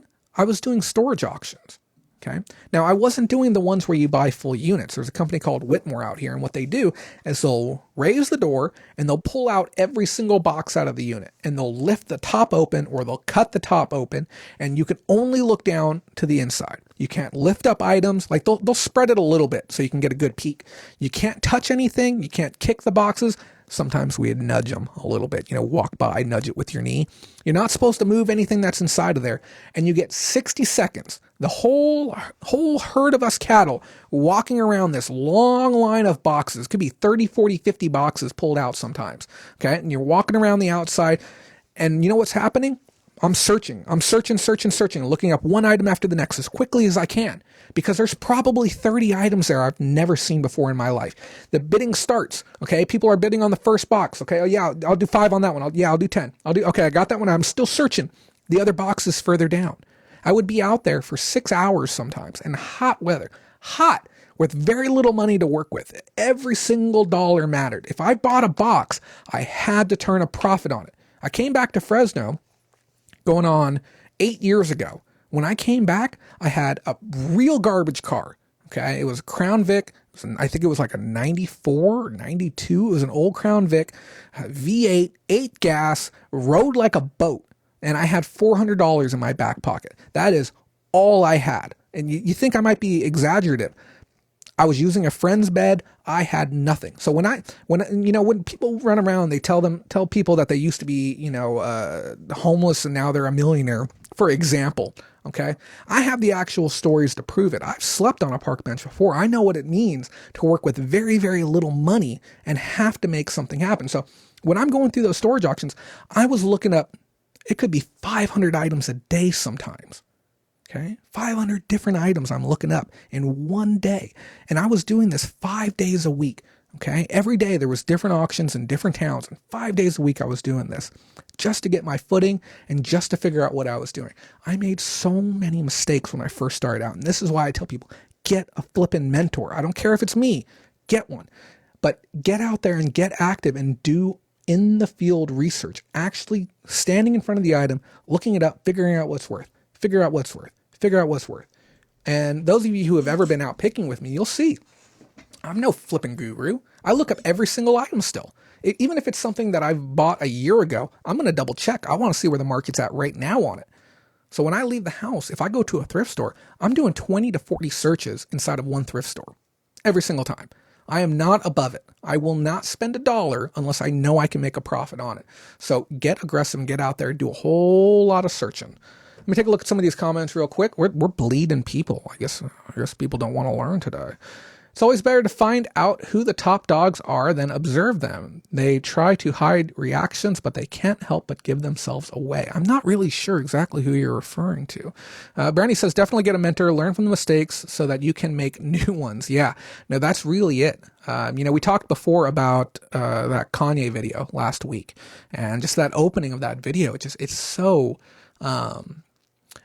interesting how he was referring to treading on unsafe ground and saying, it's not a matter of going out there and creating your own path. Just walk in the footsteps that I've laid out for you. I'm saying, don't go reinvent the flipping wheel. We have great wheels here, guys. Just copy the wheel that we have. It works, and then get that bad boy rolling and start making money. That's really it. Let's take a look at a few more items. Guys, this is a risky item to list online. I actually would not recommend you buy this unless you are knowledgeable on Vero and Vero disputes and Vero counterclaims and how to file them. This item will most likely get taken down on eBay, but I frankly don't care. I will fight the fight. No problem, no sweat off my back. It's a Beachbody item. This is a P90X full kit. So we have the book, we have the workout CDs, we have the calendar, we have everything inside of this one box. When you get these full boxes, I think they're anywhere between $25 to $40, depending on how aggressive you want to be. But Beachbody does pull these down every single day. They yank them down off of eBay. So like I said, I'm not going to go further into that item. I did sell a Beachbody size end of exercise DVD. You may have remembered me showing that. I got $18 for that DVD, and that item went through without any issue. This one, I was able to purchase this for $3.99. So I'm going to make some bucks on it. I'll ship it out media mail as well. So money back in my pocket.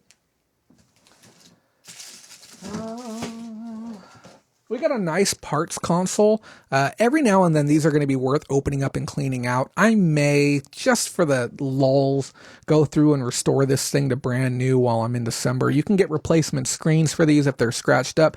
This is the rose color Game Boy Advance. These rose ones are worth a bit more than the indigo or the glacier colors that are available. I think this in good condition, complete, new screen installed. The screens are only about $2. New screen installed, you can get probably $40 for these things.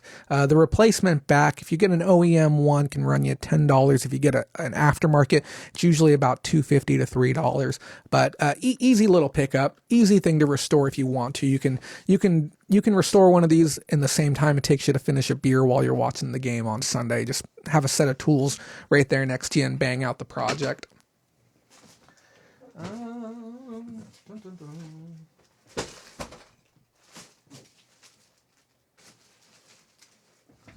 I got a bunch of odd toys and stuffed animals and nonsense. I think these are puppets. Are these puppets or gloves? I don't know. We got some. Yeah, these are hand puppets. I got a handful of them. They came inside of a bag with other plush.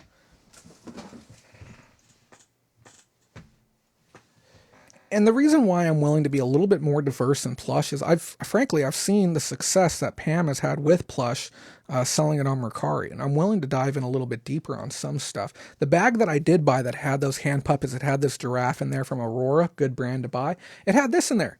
This is the reason why I bought that bag. Look at this beautiful Eevee. Those of you who don't know, this is a character from Pokemon. And on top of that, this is one of the authentic ones from Japan as well. Now, I don't necessarily think it came from the Pokemon Center. If I know this label correctly, what is it? It's not Jarman. Here, let me check. Let me see if I can see it. Oh, this says Crane King. Oh, okay, so this is a Crane prize. Very cool. These little Eevees, the ones from Japan, can go anywhere between $20 to $40 depending on the specific style. And there are a lot of variations on these. So I will do a search for Crane King specifically and see what it's going for. But I'm going to say at least 20 bucks. But I have sold ones for over 40 before. And then I sold a set of 4 of those Puppets Armor Car. I think I have all 4.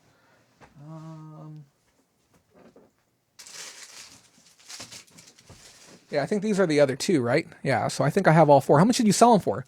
Oh, Kristen Springer. I like your, here, we'll put it over on this one. I want to see if that, yeah, it does show up on there. Kristen Springer with the $3 super chat. Thank you so much for that. I appreciate it. Now, I like your thumbs up sticker that you got dancing around there. That's really cool. We appreciate you doing that. And again, if you haven't, join our page. Feel free to reach out to me after the show if you have some questions about the Patreon or if you want to check out our community. Anyone who wants to try out the group chat but doesn't want to spend any money, we can give you 13 days for free. Okay, at the end of this month, we can give it to you all the way through up till January 1st. And if you like it, stick around. If you don't, no hard feelings. So we'd love to hear from you. But thank you so much for that. It does mean a lot to me. But yeah, Pam, how much did you sell those puppets for? I am super, super curious. Here's another one of the plushies. This is a Donkey Kong. This is an easy seller on Mercari. People just buy stuff like that. Are all national prize and toys plushies usually vintage? If the brand is no longer around, you can probably go on and figure out when the last manufactured plush they have was, especially if you're using the item-specific drop-down in search and if the fields have been filled in correctly. But I actually don't have much knowledge on national prize. Most of my plush knowledge is a bit more on the modern end, with the exception of a few brands, TY and Dakin and a handful of others. Sold for 15, but you can get more now. Fantastic, Pam. Thank you so much. Pam, do you know anything about this one? This is an odd one. I don't think this is supposed to go together, but I really don't know. Look at this cutie. He's got an Avengers mask on. He's got an Avengers or Captain America cape on with the Incredibles on the inside. And here's where the confusing part comes in. Look at the tag. Look what that says. Postal. Yeah, so I didn't look this up. This came as, I think this was $1 or something, $2 maybe. I didn't even look it up. I just bought it. It was cute enough. I said I can sell this on Mercari for $15 to $20. Why not just go ahead and get it? So I'm going to look up Aeropostale bears later. It's a really, really nice quality bear too. Good fill, good stitch work. I'm sure I'll make some bucks on it. And the mask isn't a permanent piece to the doll either. Good stuff. Kristen says, you always have great info and it is appreciated from all resellers.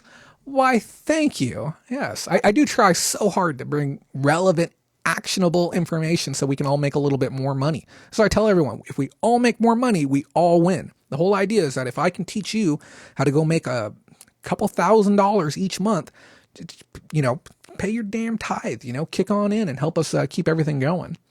Vermont Teddy Bear Company. That's one of those companies that's kind of been kind of up and down. I worry that the buyer base for those items is starting to die off, because I remember when those were easily $60 to $70 bears, and now I'm seeing a lot more of them in the $30 to $40 range, and they are stagnant as all life. They just sit there forever and ever and ever. Beth Bryant, hey Jay, I have a question on the UPC. They won't allow you to not fill out the UPC bar. So what should we enter instead? Now, are you working specifically within the affected categories? I think we were talking, if I remember correctly, about clothing. And also, what device are you using to list? You may want to try and see if you are able to do that on a PC opposed to mobile. Because if you're using it on an iPad or if you're using it on your cell phone, they generally get much older updates. They're not as current as the PC. So I would try and do it on the PC and see if that works for you as well. Yellow Brick Road, I agree. That's why I still haven't listed it. The prices weren't where I wanted them to be. I'm just gonna go ahead and throw you a bone here. Put that bad boy on Mercari. Okay. Mercari is so much more of a visual shopping experience. I mostly do computers, so it's only clothing. Let me roll back up to my notes because I want to make sure I get this correct.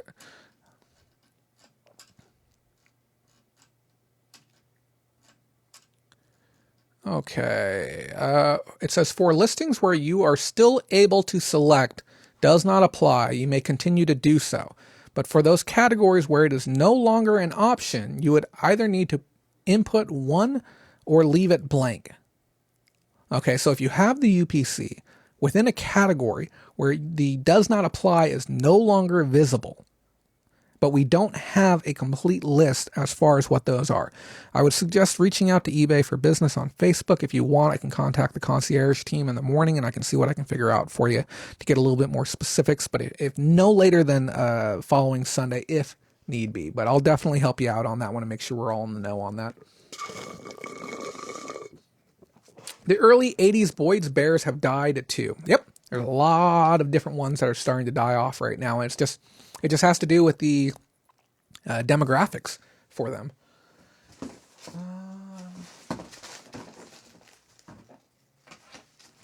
I got a couple more cool items. I picked up this cologne. This is this cologne, as you can see right here, Mougeot cologne. Yeah, it says the Cotswold Perfumery. I think that this half bottle was like $20, maybe $25. I can't remember. I paid $1 or $2 for it. It was the first buy of the morning too. I wanted to see if I could get anything for it. And then I picked up this really interesting rechargeable battery pack. It's I think it's 10,000 milliamps. And what I found interesting about it is it's actually hardwired to be able to work with Lightning for Apple products. And I'd seen one sell previously over $40, but there's no available ones as of current. So I'm going to try my best. There's other ones that have been built for Android who've sold for somewhere closer to $10 to $15. So I'm going to cross my fingers, aim high. I paid $3 for this. The guy wanted $5, but I actually did him a favor and brought him some products that he needed specifically from last week. And then I got one more item. This is really cute. It's a little prayer buddy stuffed animal. And I know generally more weeks we have more diverse inventory. But guys, I'm trying to get caught up for my vacation time in December. We have one more episode next week, and then we're probably going to be going off air through December. We may have like one Christmas pickups video that we're going to be doing. But we're going to have exclusive one-off videos that are going to be released on very, very important topics to me. We're going to be doing a follow-up discussion regarding the changes that were spoken about at eBay Open and where we're actually at now based on those discussions. And it's going to be interesting. Let me see if I got anything else.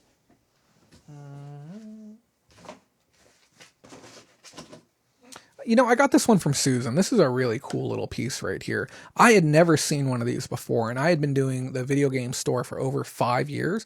This is a PSP GPS device. Just so you guys can get an idea on size and all of that. Look at that depth of field. I'm fuzzy back here. That's cool. But yeah, cool little piece. $15 to $20 for this. She got it as part of a lot. I think she got it for free. She found it curbside, which is rather interesting. So those are the items that I have for you for this week, guys. And I appreciate all of those who took the time to sit through this show. I know it's a little long. I know some of you watch it in segments. I know some of you will watch this on Monday morning, Monday afternoon, Monday evening, while you get your work done, even tonight. And I appreciate that a lot. It's a very unique thing that I get to do here. But every week I like to wrap up by talking with you about something that's just a little bit more important than reselling. At the end of the day, the items that we buy and sell for a living really don't mean much of anything. Okay. They pay the bills. They're cool to look at. We're passing on collectibles to somebody else. We're reducing the waste that ends up inside of dumpsters and landfills. And we're making positive impacts to the economy as a whole. And that's great. Okay. But who we are as humans and how we choose to carry and conduct ourselves and interact with other people is, frankly, more important than all of that. And last week we talked about motives and the people that you have in your lives and the motivations that they have to be there and the reasons that they may be your friend or maybe suggest things for you or encourage you to do certain things or stop you from doing other things. and the importance of understanding those motives. This week, we're going to talk a little bit about the intentions behind your words. Now, and I don't want to make it seem as if though that I'm treading on a specific thing. We had a little bit of a disruption this week and some confusion behind some of the words that were being said. And I find it so fascinating, the way that certain people can look at certain pieces of text, that you can type something out and it can be very innocent and very positive and very friendly. But when we read the words in text form from somebody else, we get to apply our own tone to those words. And you can even almost see it in real life sometimes. Sometimes when I hear two Hispanic people, for instance, speaking to each other very loudly, very energetically, I don't know immediately if they are angry and fighting, or if they're happy and friends, or if it's a very exciting moment that just happened, something that I missed out on. I don't know right away. I don't know which tone to apply to that situation in the instant that it happens, because I'm not familiar with the people or the situation. And then the same thing's true when you go out and you meet new people, and you might communicate with them through text, and maybe that person doesn't respond to you for a day or 2 days. You're not necessarily sure how to interpret that happening. Or maybe somebody has said something that's kind of rubbed you the wrong way, and you don't know if that was their original intent behind it.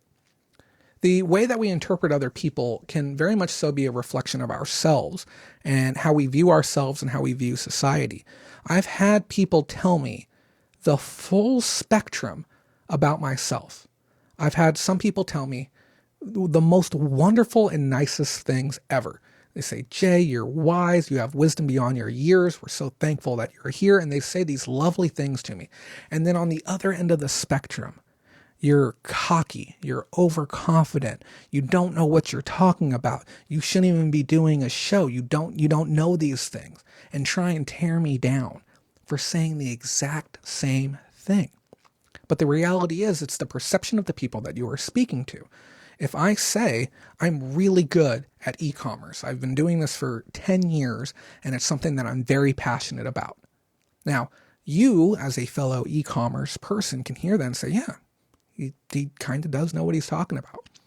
But somebody that lacks e-commerce experience, somebody who maybe even possibly lacks personal confidence or personal belief in themselves and their abilities, can hear that and say, man, that's really cocky of him to say that. Because not only is it a reflection of them, but it's also a reflection of the relationship that you have with that person. When we bridge these gaps with people, especially when we're working within e-commerce and we're meeting new people to buy and sell from, the way that you are received by that person can drastically change the outcome of a potential sale. Somebody may choose to not do business with you immediately based on what could be an offhand joke. Maybe you joked about traffic, but maybe they just lost somebody recently due to a car accident. You just don't know some of these things on how certain things will be received. And I know that's an extreme example for sure.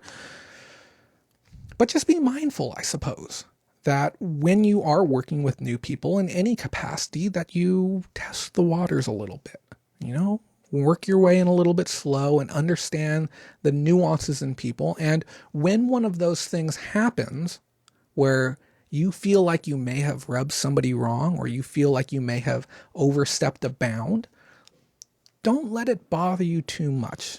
We make mistakes and we miss sales, and sometimes we're going to upset people around us. Be true to yourself. Be the best version of you that you can be. And sometimes that means that we might have to extend an apology where we frankly feel we didn't do anything wrong. And that's okay, because our ability to apologize, our ability to forgive, is the reflection of ourselves.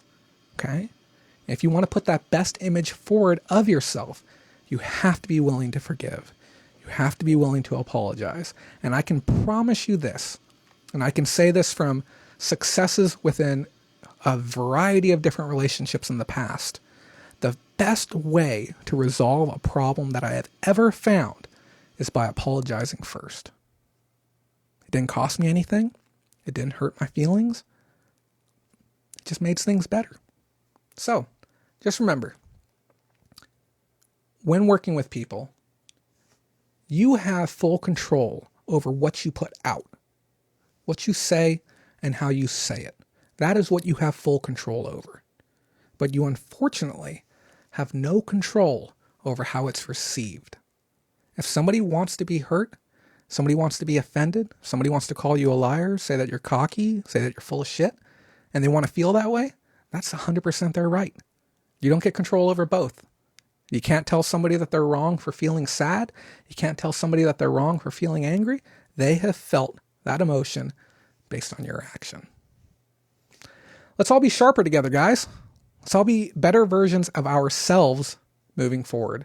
Thank you so very much to all of you who stuck out, heard my little monologue. Guys, we got one more episode this year. It's going to be a big one, right?